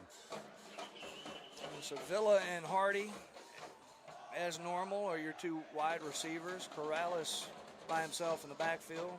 O'Connell, the H-back in motion, going right to left. And that will be a play action. Pearson's got Villa, and cannot quite come up with that catch. Well, not all lost. Davis on second and short. Go ahead and take a shot there. Brady needs to do. He did have a receiver down the flat. He just check it down, get the first down. Let's keep the chains moving. Now here we are, third and short. This is a team trying to get the ball desperately to Villa. It's had some success the last couple of games, but these types of games has really been a struggle to get him the ball against some of the better opponents. And this is a very veteran secondary. We've talked about the youth of Mandeville. Jareth, I forget Jareth's last name. I'll have to go look. Corrales will get that handoff. Yep. Well, look, Davis, we've established through this game, first downs our rundown. Maybe we go ahead and look first down, get a pass. That might be a good chance to catch them, break our tendencies that we've established in the first half. That was Jareth Francis who was on the coverage of Villa on that prior play. Corrales gets first down. We're right at 11 minutes, start of the second half. St. Paul's comes out 1st and 10. Corrales to Pearson's right. The band continues to play. Additional defense for Mandeville. And a handoff again will go to Corrales, who's patient. Going to get tackled right at the line of scrimmage, I believe. I wish Scobell sort of lost his block there, Boyd. Had him and just couldn't keep his hat on him, and able to get Cody. Actually, I don't know what I'm talking about. Cody got 3 yards. Yeah, well, it looked like he was in the backfield to me. I think what you're saying there, Davis, right? If the O-line needs to sustain their blocks, and that's 3-yard gain turns into 7-8-yard gain. Somebody needs to send a carrier pigeon with a note to the band to quiet down. We're on offense. But look here, Mandeville shifts defense, brings in some subs. They got O'Quinn here on the left defensive end. Be on the lookout for him making a play. And Willis joins Corrales. Looks like a keeper Actually, by Pearson. Keeps the ball and trying to get outside and can't quite get there. Looked like Colin Dwyer there on the tackle. Very sure-handed tackler. Brady was fighting Ollie. Gave it all he could get. All he had, but couldn't get free. That was one of those. Pearson put it in the belly of Connell and took it out of there, and they were almost running together. Pearson able to pick up about 3 yards. You're looking at the 3rd and 4, 3rd and 5. We're under 10 minutes, start of the second half. Pearson out of the shotgun, 3 receivers. Gahagan joining Villa and Hardy. Straight drop back. We'll look for Connell out wide. He breaks a tackle. He's across midfield, and he will get positive yardage up to about the 42-yard line of Mandeville. So encouraging to see, really the first time Pearson has had a little time, been patient, found Connell out of the backfield, and huge first down there for St. Paul's. Mandeville lined up. They had some pressure they were bringing. They brought 5. O-line held up. And they got O'Quinn was in there at the left defensive end, and so they were able to handle him there. So here we go back again. See maybe we can break a tendency with a pass on first down. Corrales really tight. The handoff goes to Corrales. That's going to be out to be a face mask. Yeah, they called it. So 3-yard gain, 4-yard gain, and then we're going to tack on 15. Yeah, it was Z9 that got him. It was an accidental face mask, but it'll be 15 nonetheless, and another St. Paul's first down. Clock will stop, 8:42. They mark it off. I keep going the wrong direction of the play clock. We'll figure this out yet.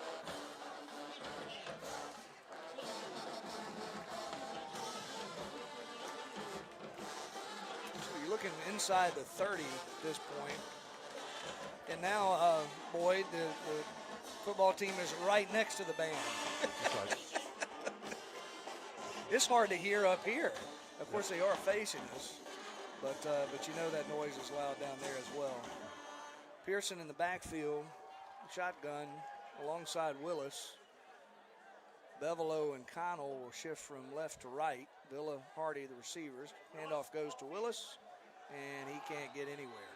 It looked like they were going to try and run counter to the left, and Willis looked like he tried to break it off to the right there, didn't follow his blockers, and unfortunately got caught for a couple-yard loss, and St. Paul's a little bit behind the chains here.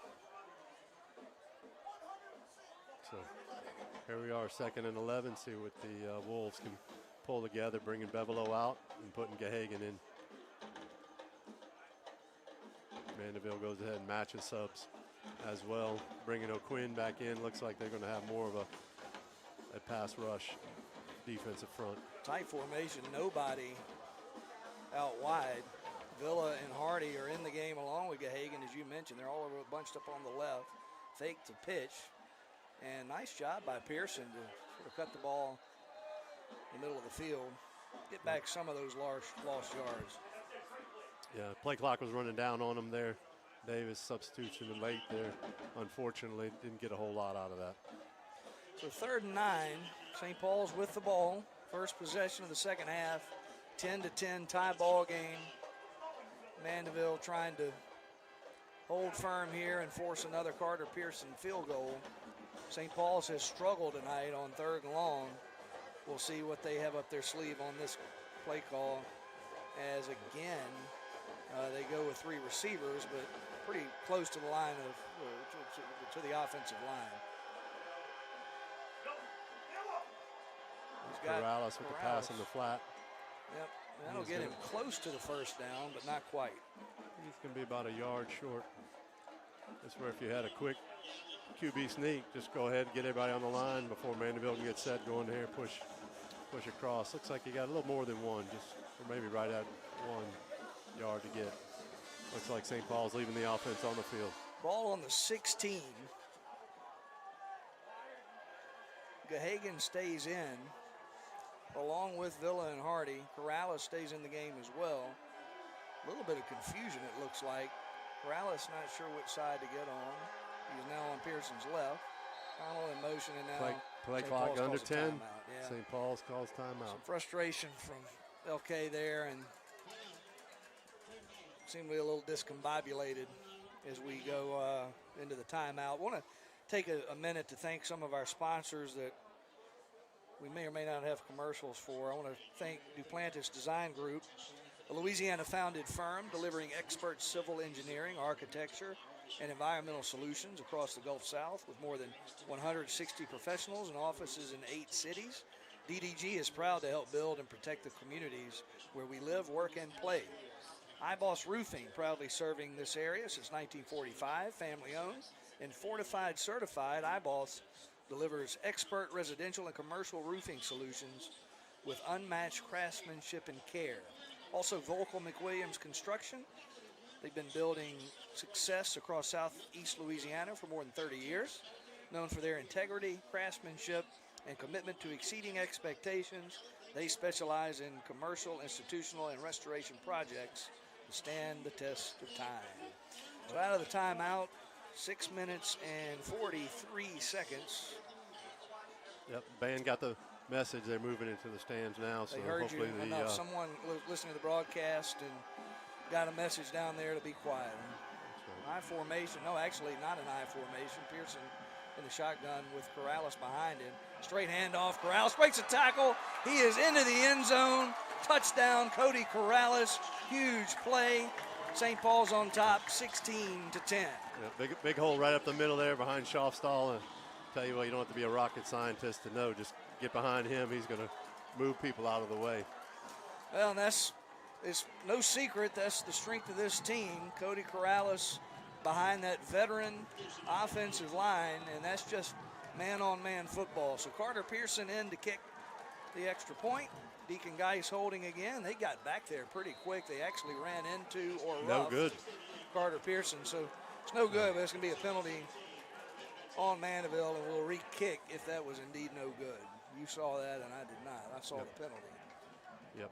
And it looks like the head referee's coming over here to talk to Coach Sears. Not sure. They're giving the decline signal. I'm not sure why. So maybe was it good? Or? No, the referee under the goalpost definitely waved it. As okay, no there we go. We're back out there. You haven't made a mistake all night, Boyd. So I don't expect any less. No. Half the distance of the goal. But I agree. These pressure from Mandeville, was in there awfully quick. That was an issue last year. On the game-winning kick by Talley to end the game, they got back really quick and actually hit him on but it was good. Penalty wasn't called, but it didn't matter. They're quick back there. Back there again, 2 guys colliding with each other. This time, it was good. We ring true. So, 6 minutes, 38 seconds to go. St. Paul's now has taken its first lead in quite a while, 17-10. A little bit of a momentum shift, but we'll see how the young Skipper offense responds on their first drive of the night. Go ahead and get a quick shout out to a couple more sponsors while we wait on the kickoff. WPBN sponsor, game day sponsor, Southeast Louisiana Home Health. They've been delivering compassionate, high-quality care, the comfort of home since 1971 with a skilled team that provides personalized nursing, therapy, and support services to help patients recover and thrive. We want to thank Southeast Louisiana Home Health as the official game day sponsor. So that's DeMello is one of 2 guys back there, and probably, if I had to guess, that's Dylan Henry, but yeah, I guessed right. My eyes aren't going yet. No. Well, look, if you're Mandeville, you're just down 1 score. You stick with your game plan, short passing game, running, just grind out the clock. see what you can do. St. Paul's needs to figure out a way to slow them down just a little bit, get them behind the chains. So Pearson's another low liner type of kick, and that one's fielded by one of the upbacks. He's hit pretty hard.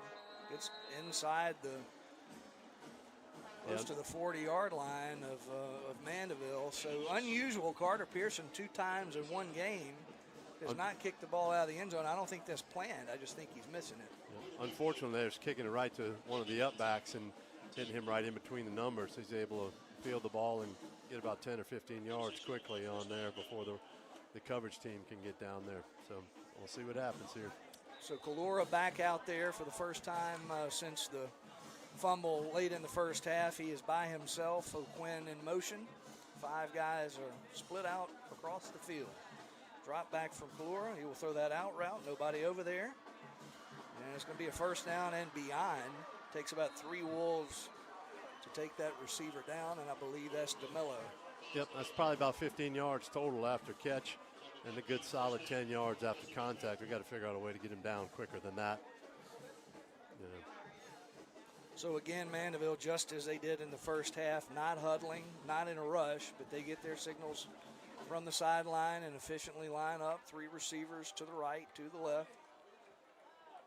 Kalura by himself in the backfield. It's Konopka in motion, the tight end, and now it's O'Quinn. Kalura going to try to take it himself. He breaks 1 tackle. April has him, but he slips through. That's a 2 or 3, 4-yard gain. Yeah, Post had him in the backfield, could have wrapped him up, would have been no gain or maybe even a loss of 1 or 2. He's able to squirt through there, gain about 3 or 4 yards, keep them on schedule offensively. At some point, we're going to run through some scores tonight. This is obviously the biggie in the district, but there are other games going on. Lakeshore beating Hannon, no surprise there, 28-7. We'll make our way through some of these scores. Jesuit on top of Rummel, 17-14, late in that game. Kalura looking at his signals from the sideline. Covington Ponchatoula tied up, 14-all in the third quarter, a little bit of a surprise. Kalura, plenty of time, looks like he's going to run. He's going to get the first down. And he's going to get more than that. Down inside St. Paul's, deep inside St. Paul's territory, down to about the 33. And now it does look like, I was going to say, it looked like almost a no-huddle circumstance, but they got up there quickly, but now taking their time looking at the sideline. Look, St. Paul's only rushed 3. He had plenty of time and didn't find anything down the field that he liked to throw the ball, so he tucked it and run. Once again, St. Paul still allowing way too many yards after contact. Need to wrap him up, get him on the ground. 5 wide. Kalura barking his signals. You're going to take the ball up the middle. Gets a couple. Gets hit there. Driven down pretty good. Gain of about 2 yards. And that's number 52, Brett West. We see hard to see some of those other numbers this far away. 92, Jacob April, I think, was another one on there. So, yep. You got 92 and 52, and one's bigger than the other right now. That's all I can tell you. So second down and 7. Under 4 minutes in the third quarter. Great game here at Hunter Stadium. St. Paul's on top, 17-10. Mandeville putting up a fight. Lips in motion. Kalura again is going to look and throw. He's got time. He throws it underneath to O'Quinn. He get close to the first down, but looks like he might be a yard or 2 short. Yep. Good short-handed tackle there by Post. So definitely what you need. Third and manageable for the Skippers. I'll tell you, Davis, one game everybody's looking out for tonight is Carr versus John Curtis on the South Shore. Number 1 versus number 2 in the power rankings. Definitely be a good game. We'll see what we can find. Yeah, we've seen Curtis firsthand here. They're definitely a talented team, but everybody knows what Carr has. 35-20 Carr, third quarter. Not surprising. Probably not really a surprise. It's Carr's world and everybody lives in it, but as you said, you can't ever count out John Curtis. 3rd and 3. And it's Kalura again, and he's going to have the first down. Yeah, so like we said, Mandeville just sticking with their game plan, keeping ahead of the chains. A lot of quarterback runs, sprinkling some short passing here and there. You know, St. Paul is just sitting there, 3 down linemen, So at this point, you got to try and figure out a way to make your tackles, get them down on the ground. And again, just credit to Calora, because the fear, I guess you blitz him and you risk him getting outside. You risk giving up maybe a bigger play. Don't say that about too many freshmen. Anything, much less quarterbacks. Fantastic job so far by Calora, who is motioning Quinn over, looks at him. Now he's firing over the middle. He's got Giacchetti wide open down around the 5-yard line. A little bit of deception there to Jack. So Quinn looked like a swing pass. He faked it. Giacchetti slipped up the hash, wide open, and now Mandeville has the ball 1st and goal deep into St. Paul's territory. Looks like about the 5-yard line. Is where they've taken Calora out. They got, looks like Jax O'Quinn here lined up in the Wildcat. At this point, have not seen him throw the ball, but you just expect good, hard-nosed running right at the middle. O'Quinn, not the leading rusher for Mandeville, but I believe might have the most rushing touchdowns a lot of times out of this formation. Fakes to Giacchetti, looking to get around the end. He's going to get it. He slides. Did he get in the end zone? He did not. Referee's going to mark him down. Looked like, I guess, his shins went down before he stretched his arm out there. And so that'll bring up 2nd and 1. Yep. There wasn't much up the middle. He bounced it outside, got a few yards. Not sure why he slid there, but he did slide feet first and ended up getting out of bounds. You don't see baseball slides much down on the goal line, right at the pylon, but that's what happened. Same thing, keeping Calora on the sideline. O'Quinn at the moment looks to be the quarterback.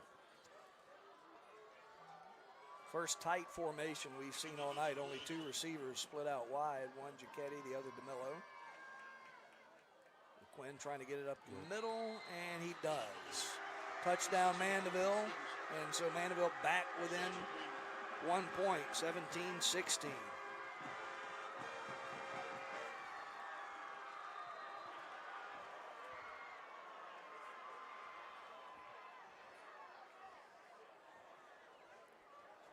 Champaign will be on to kick the extra point, try to tie this game, which has been back and forth all night long, Boyd. It's, again, if you're just watching with us tonight, not really a Mandeville or a St. Paul's fan, you're highly entertained by what has transpired tonight. If you're St. Paul's, you're a nervous wreck. You may not have expected this close of a game, even no matter what was being said with the youth of this team. But Mandeville has come in prepared and has executed their game plan on offense, especially flawlessly. Yep, there's a flag on the play. Let's see, referee's coming over to talk to Coach Sears. Not sure exactly what the call is.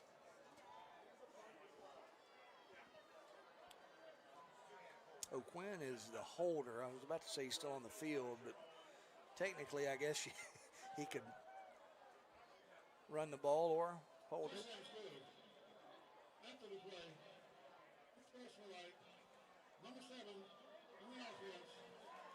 So penalty on R.J. Payne, more extracurricular activity.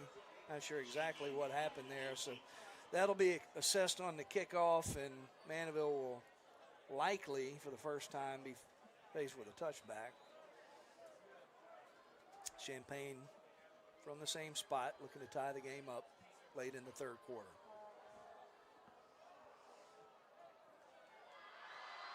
And it's good, and we are there. Well, I hate to sound like a broken record, Davis, but listen, Mandeville, this is exactly what they want to play. They're trying to shorten the game, run the ball heavy, short passes. So they've been successful at it so far. Another shout out to one of our sponsors, Brooks Residential, our official first down sponsor.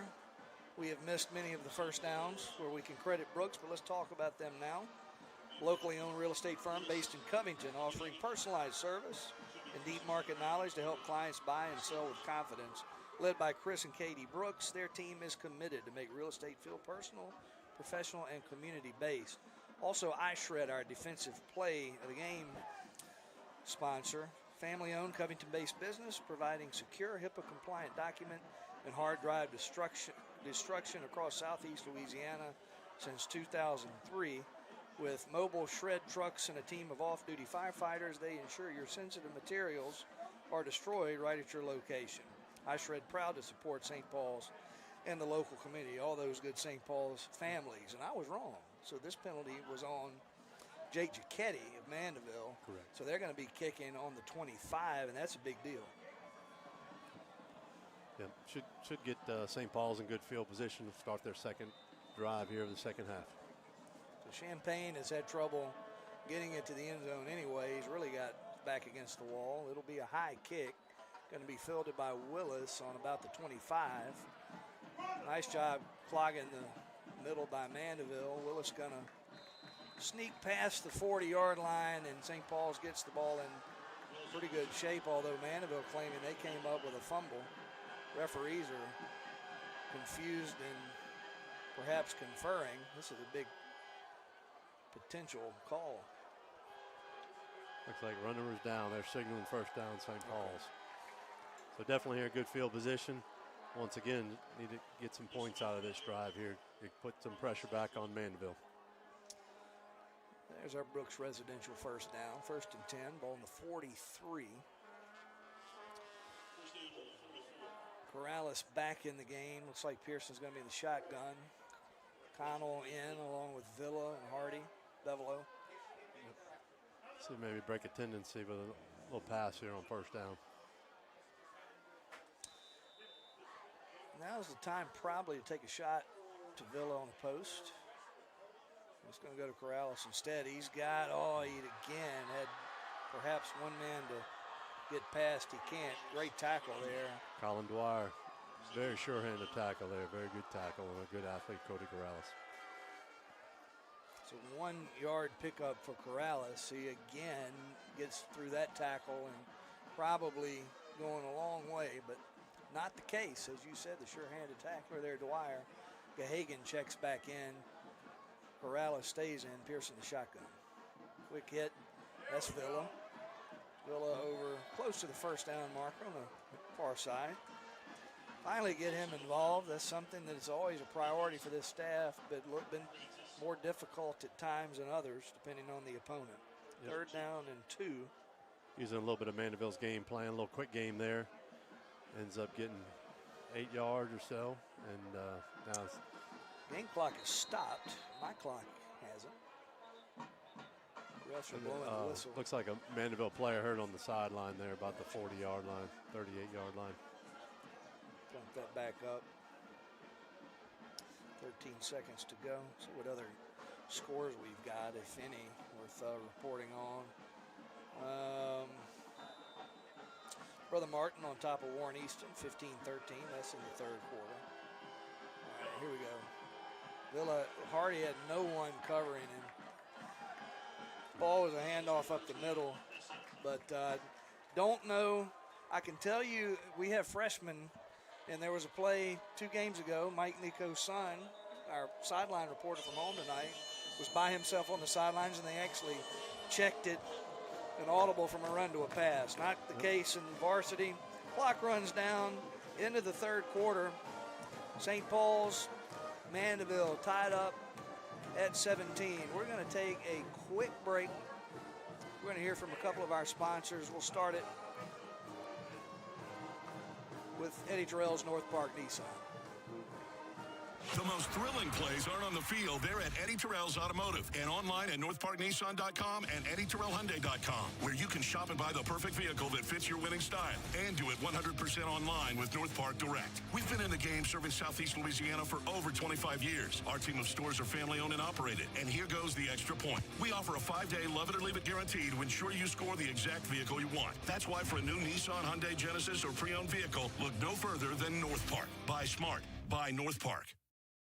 Greenleaf Architects, our passion is creating innovative environments crafted intentionally for the people who occupy them. The success of each project hinges upon commitment to collaboration, creative thinking, and technology. From renderings to ribbon cuttings, we exhaust every resource to ensure that we can deliver optimal results that honor the integrity of your vision. We are more than just industry leaders in architecture and interior design. We push boundaries, embrace change, and pursue excellence in everything we do.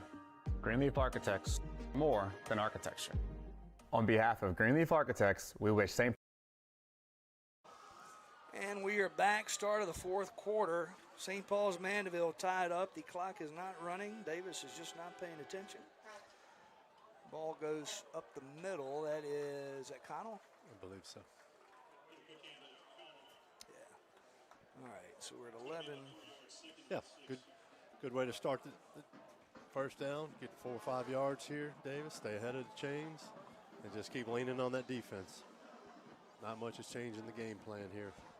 At this point, I mean, I'm probably overthinking and asking a question with a silly answer. Do you try to work it to where you know, if there's 3 possessions left, you've got 2 of them? Yeah, that would be good. And Connell by himself, Corrales in motion. Handoff again goes to Connell. He's got a big hole. He's got 1 man to beat. He is unable to do it, but he is deep into Mandeville territory down at the 24-yard line. Adam Connell. Big gain. Good to have him back. First down and 10. Definitely good surge up front by the O-line.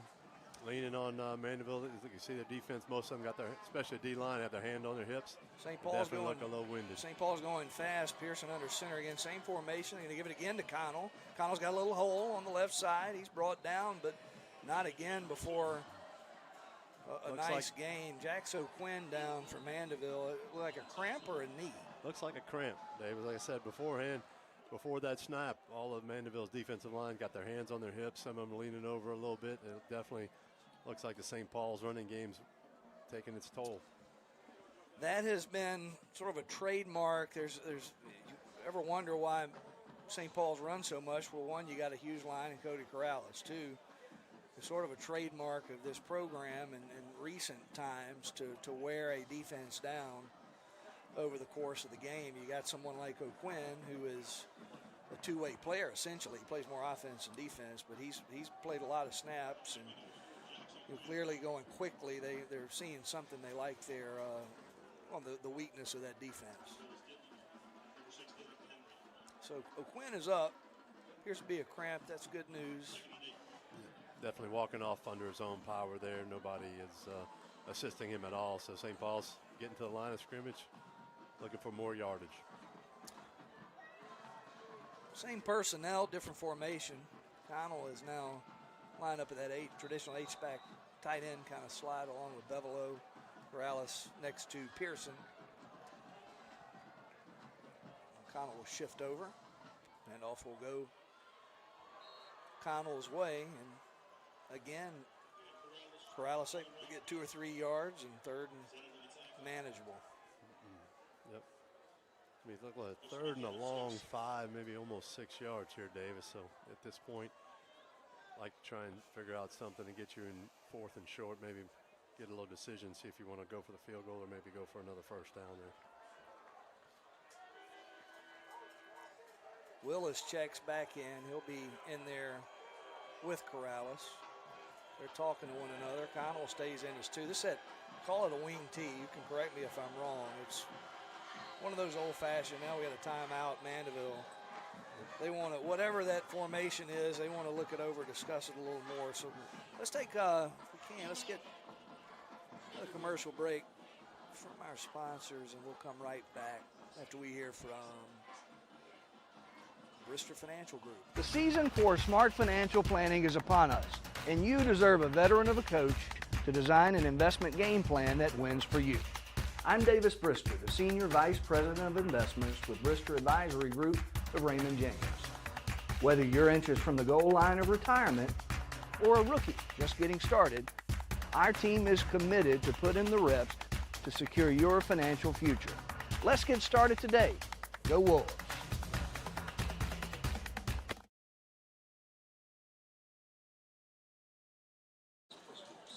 Back here, Davis Brister. I don't even know the name of my own business, Boyd, at this point. I think I'm just tired. No, definitely. if you're a Mandeville skipper right here, definitely a key play. You want to keep St. Paul's into a field goal attempt. You know, you definitely do not want to let them get into 4th and short. We were discussing off camera. They may crowd the line of scrimmage, but they're really not. They got 3 or 4. They got about maybe 7 in the box. 8. St.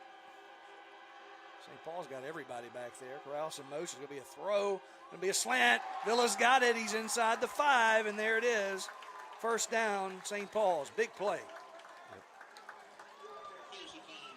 Definitely got into more of a run formation there. A little play action pass. Got Villa on the backside. Skinny post route. Looking good. So we got first and goal from about the 5-yard line. Mandeville trying to sub in. St. Paul's going quick I formation. Connell and Corrales. Pearson under center. Handoff is a fumble. And Pearson's got it, trying to do something with it, and he can't. Not sure exactly what happened there. We talked at the start of the broadcast, Matthew Meyer, a center that Brady Pearson is very accustomed to, very used to. With Pearson, played with him for years and years, going back before St. Paul's. And one of the reasons they put him in at starting center was that reliability factor. It didn't work there. 2nd and 14. We'll call it 2nd and goal from the 14. Could have been worse. I guess that's one way of looking at it. Definitely. So Pearson down to shotgun, Hardy in motion. Corrales back there with him. It's a long screen pass. Connell's got it, got some blocks. Connell powers his way down back inside the 5-yard line and will bring up a more manageable 3rd and goal. Yep. He definitely wasn't looking to run around anybody. He had his eyes set right in the Mandeville defender, lowered his head and tried to inflict a little punishment. Yeah, I've never known Connell to be a kid that wants to run around anyone. He is a bulldozer. He doesn't go down easily. And he's been a factor on this offense all year.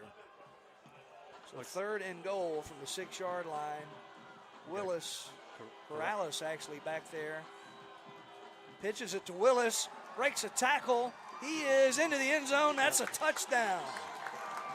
So Corrales takes a direct snap, pitches it to Willis. That will count as a touchdown pass, Boyd, from Cody Corrales to Troy Willis. A little deception there deep in the playbook from Kenny Sears III, and St. Paul's back on top, 23-17. Tell you what, there wasn't a whole lot of room there, Davis, but he was able to work his way through there and didn't get in by much, but got Pearson, close enough. Snap is good. Pearson is true. St. Paul's back on top by 7, 24-17.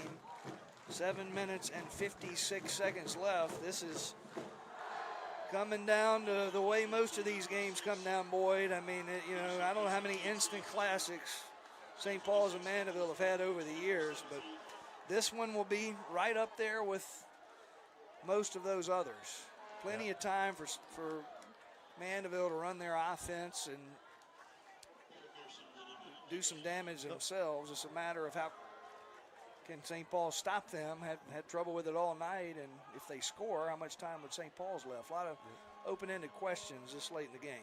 Yeah, definitely plenty of time. 2 timeouts, just under 8 minutes left to go in the game. So Mandeville will have their entire playbook and probably be content just to try and continue to work their game plan down the field. We need a good kickoff here. Hopefully get it back in the end zone.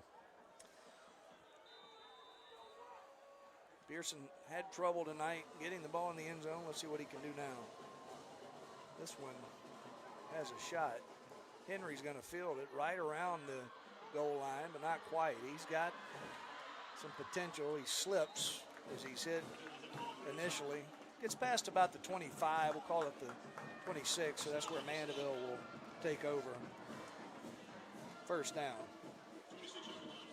Well, let's see what the Wolves can do on defense here. Looks like they're coming back in alignment with 4 defensive linemen this time. Last drive they had 3 defensive linemen, so we'll see what happens here. A little bit of confusion on personnel. Will Kenny gets off the field. Plenty of time. You're counting. You see 11? We got 11, yep. We got 4 linemen. Nobody covering the middle of the field. It's interesting. So Kalora, another quick ball.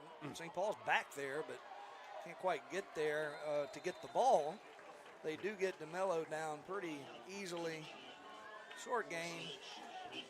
He's second down at about 7. Tell you what, these coaches don't mind calling these long, slow developing pass plays. That time he was on the left side, almost on the left hash. Threw it almost to the numbers on the right side of the field. So St. Paul's, unfortunately, just not quite in close enough coverage to allow them to get up there and get them down right away.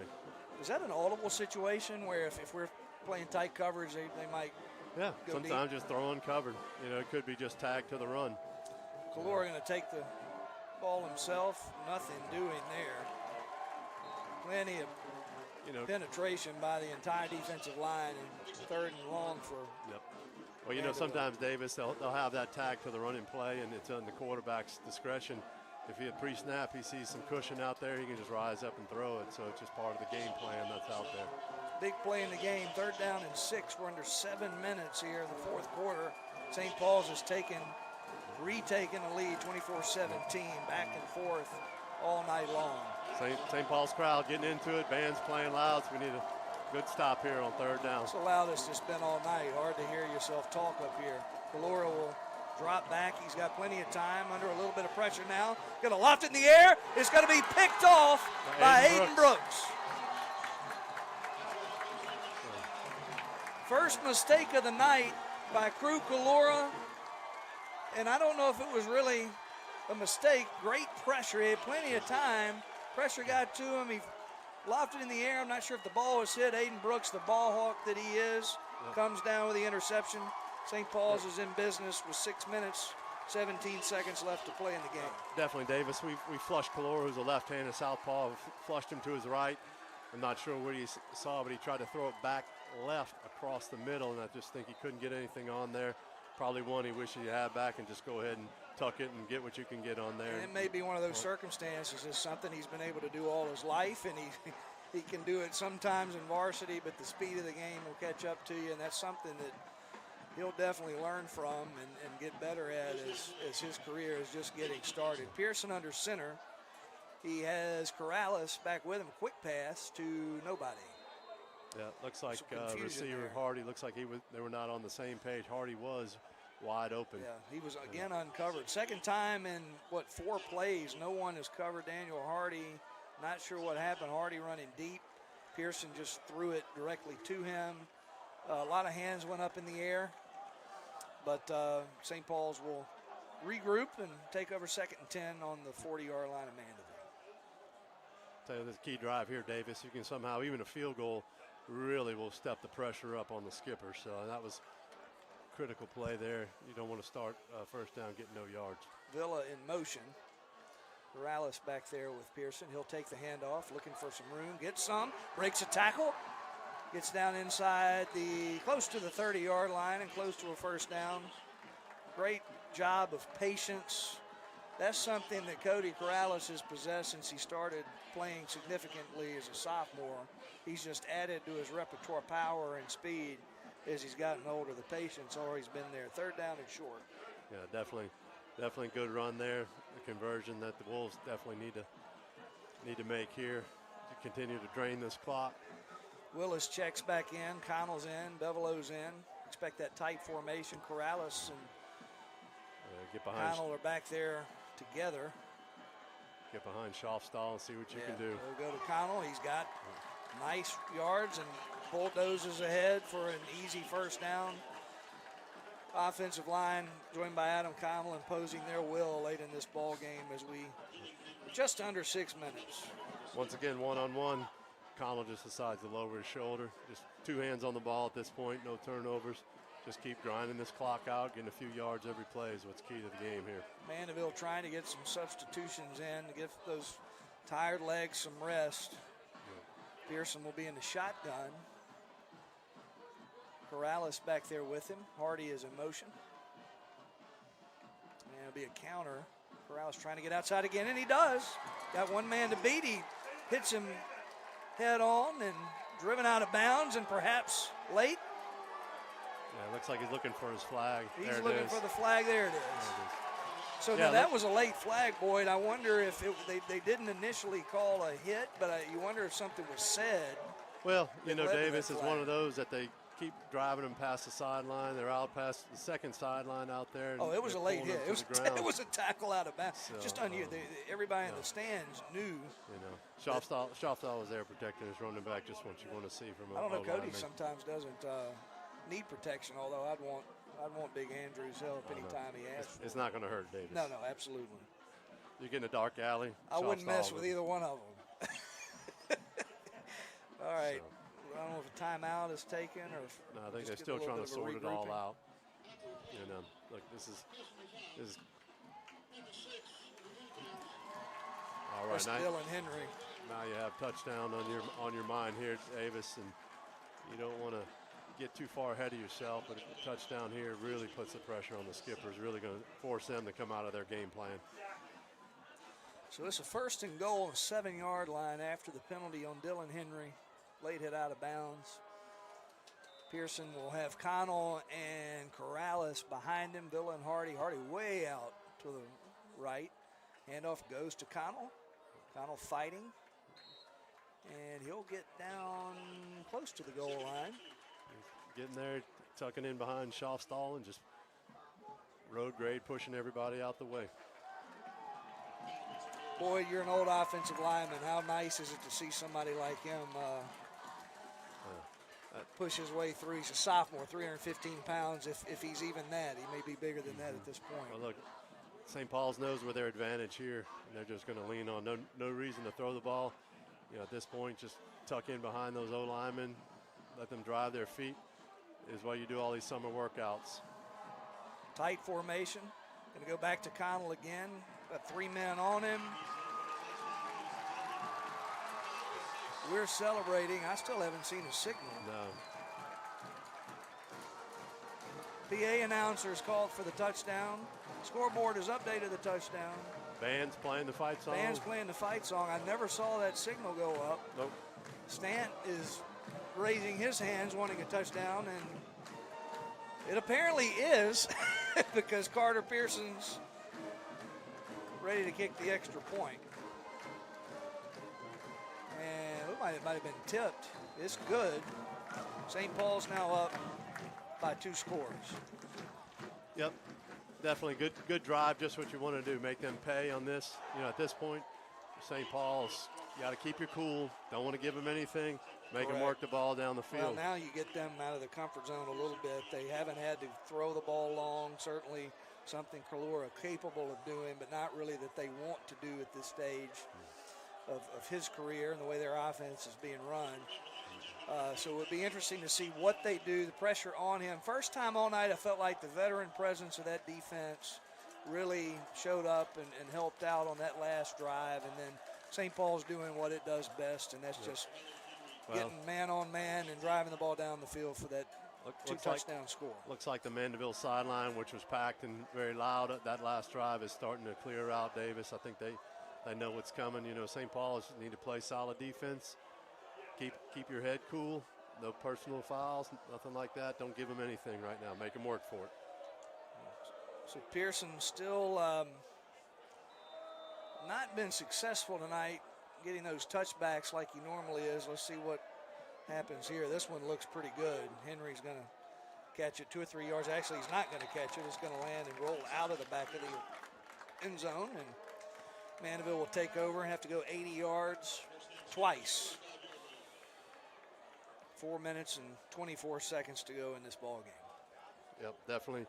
Listen, Kalor is a great athlete. He's going to have several years ahead of him still to play for Mandeville High, but this is definitely going to be his first challenging position he's been in as a starting quarterback here.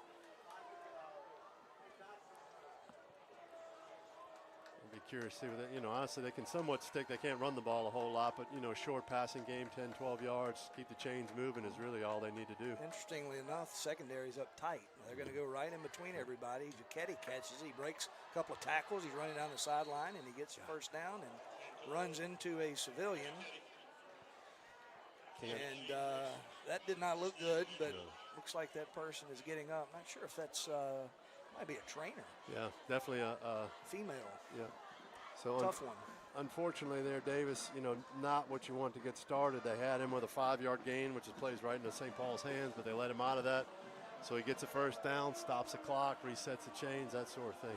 After talking about softer coverage all night, it appears we're a little bit tighter.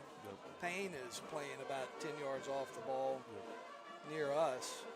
West coming in on the blitz. Kalor trying to get it, a little bubble screen underneath to DeMello, and West actually gets back to get the tackle.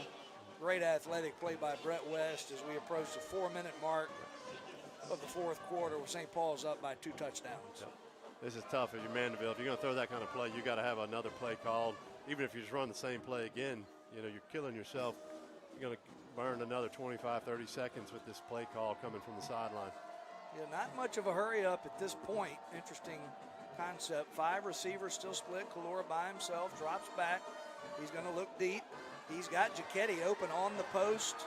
Giacchetti's going to come down with it, tackled by Marchand, but not before a long gain by Jake Giacchetti.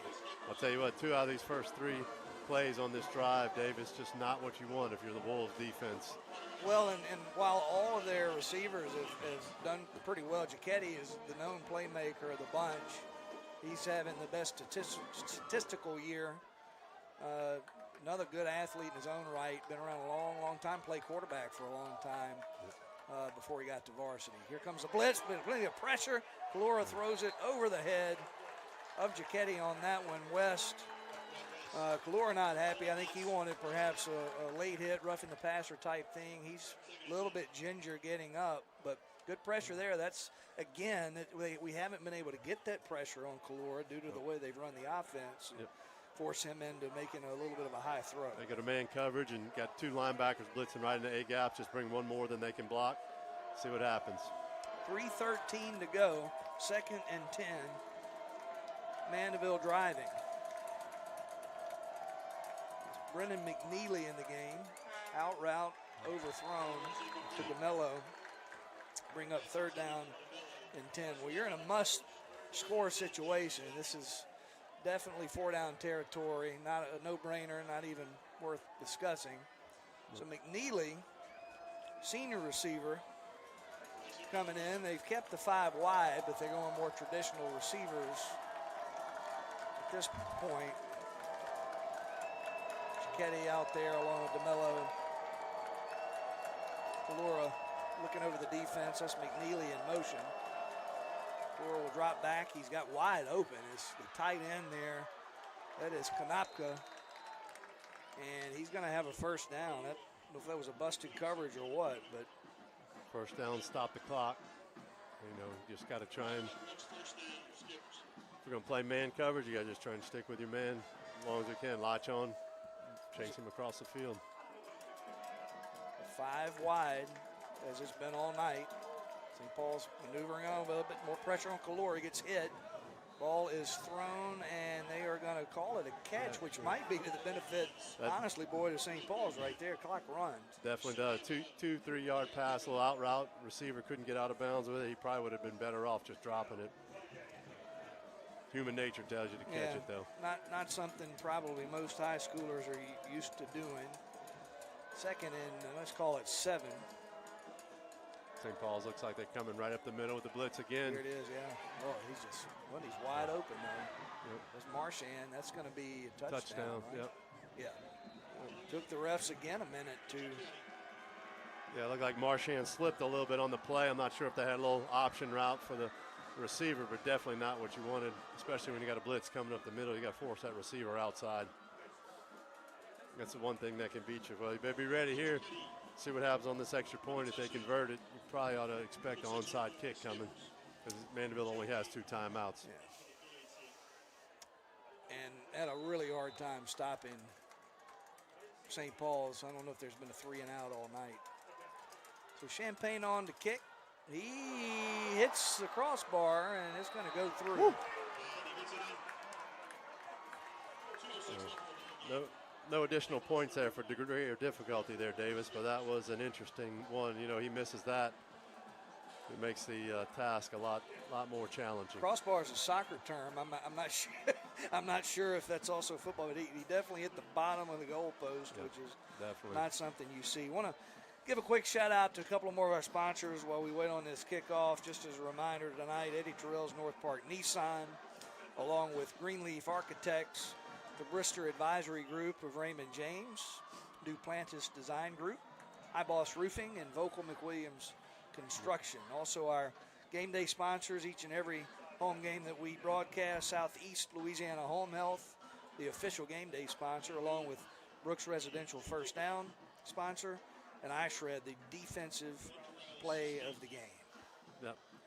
Well, not 100% sure of Mandeville's formation here, but I think anything other than an onside kick is probably not wise by the skippers. But Mandeville, or excuse me, St. Paul's, I'm trying to see who's out there. You definitely have Corrals some hands is people. deep, but definitely have some hands.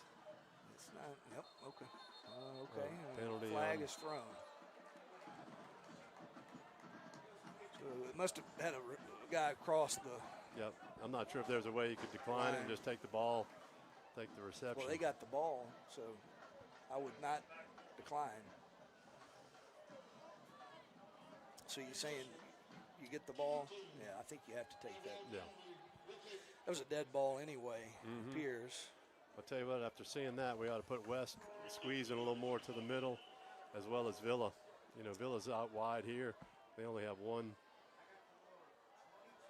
receiver out on this side. Need to squeeze into the middle. West needs to get a little more to the middle of the field, because they got three lined up together. May prove some challenges.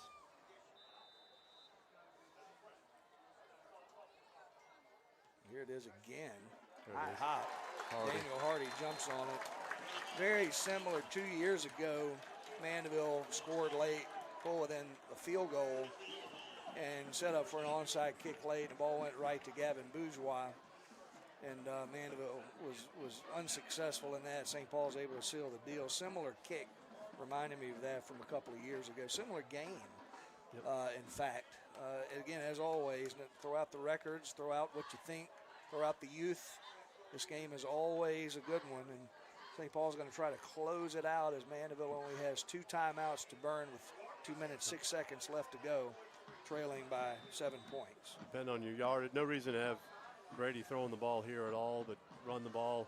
Depending on how quickly you get a first down, 2 first downs may ice this game. Mandeville is mixing it up defensively. Corrales stutter steps.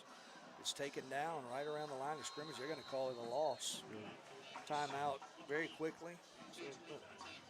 So 7 seconds or so taken off the clock. Down under 2 minutes, but not the direction you want to go into in your St. Paul's. You really don't want to do anything fancy. You've leaned on that run game all night. They haven't been able to stop it.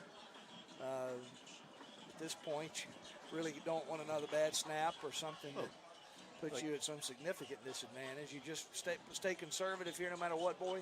Definitely. You know, if Mandeville had 3 timeouts, maybe you think about pushing the ball down the field or throwing the ball a little bit. But at this point, run the ball again here. They'll call timeout.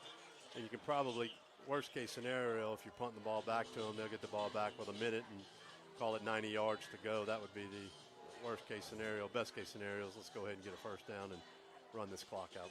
Ball on the 44 of Mandeville. Expect another timeout after this play, no matter what. Yep.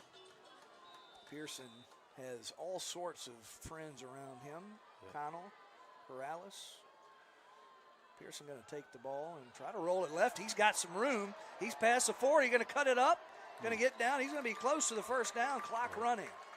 Yeah, he did a good job there not going out of bounds. You really don't want him to take that kind of hit. You maybe slide down, something like that, but very smart heads-up play. Oh, it looks like they actually gave him the first down. That probably is a game right here. Yeah, that's a play call you haven't seen. I've alluded, Boyd, you haven't had the pleasure of hearing my commentary all year. I've alluded to the fact that Brady's best used when you can use him as a dual threat to throw and run, but they've got to be careful with him.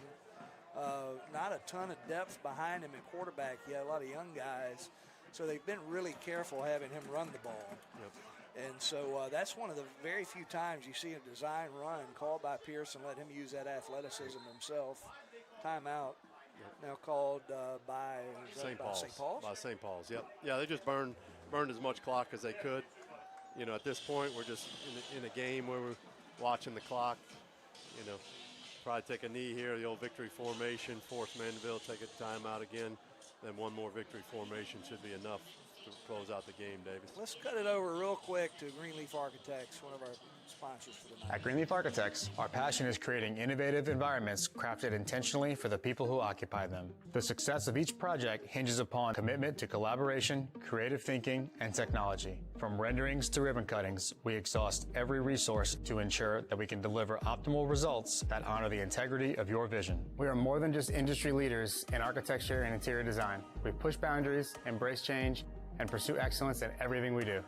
Greenleaf Architects, more than architecture. On behalf of Greenleaf Architects, we wish St. Paul's a great season.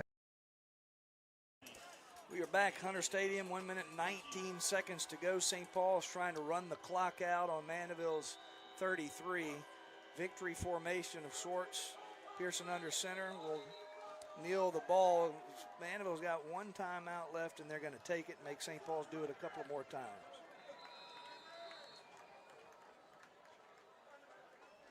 So it'll be 2nd and 12. Not that we're really counting yardage at this point. You want ball protection, you want safety, you want to get home with a win. And I won't say escape with the win, but you had to fight every second for this win. Well, like you said earlier, Davis, you knew this game was going to be close, start to finish, as they always are, rivalry games are. Definitely feel good to come out on top. Well, we'd thank a couple of our sponsors. Again, we'll run through them. If we have time, maybe at the end, we'll run through them one more time. Eddie Terrell's North Park Nissan, Greenleaf Architects, Brister Advisory Group of Raymond James, Duplantis Design Group, iBoss Roofing, and Vocal McWilliams Construction, of course, to go along with our game day sponsors, Southeast Louisiana Home Health, game day sponsor, first down sponsor, Brooks Residential, and the defensive play sponsor, iShred. One thing we haven't talked about a whole lot, this definitely keeps St. Paul's in the driver's seat for the district championship, which is something that I know is one of their goals for the year. Absolutely. This was the 1 and 2 projected teams in the district. Of course, the thought was going to be that Ben Hendricks was a quarterback for the season.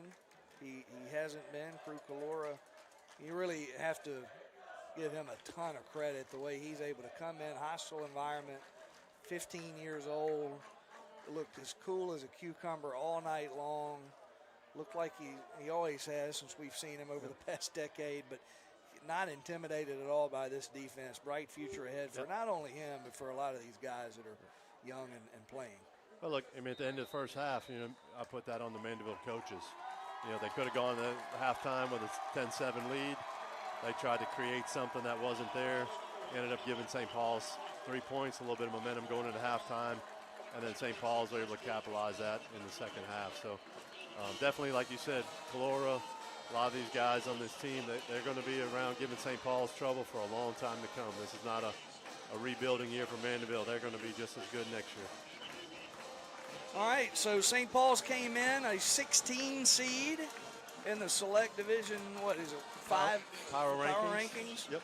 Like to think that goes up after the win tonight. Looking for that Covington Ponchatoula score. I can't seem to find it.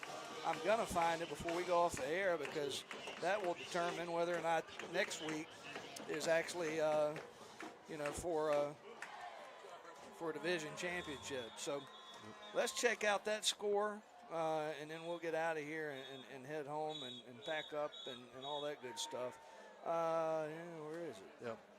Well, look, hats off to the Wolves, both offensive, defensively. They played well. They were solid. 1 or 2 sloppy plays here, personal fouls that were out there. Overall, didn't cost them a whole lot, but did give Mandeville a few points. So. And the camera's down. Rudolph ready to go home. So we're going to call it a night. Final score: St. Paul's 31, Mandeville 24. We'll see you next week for the final game of the regular season. St. Paul's versus Covington, Hunter Stadium. For Boyd Kitchen, Rudolph Wiener, I'm Davis Brister. Thank you for joining us. We'll see you next week.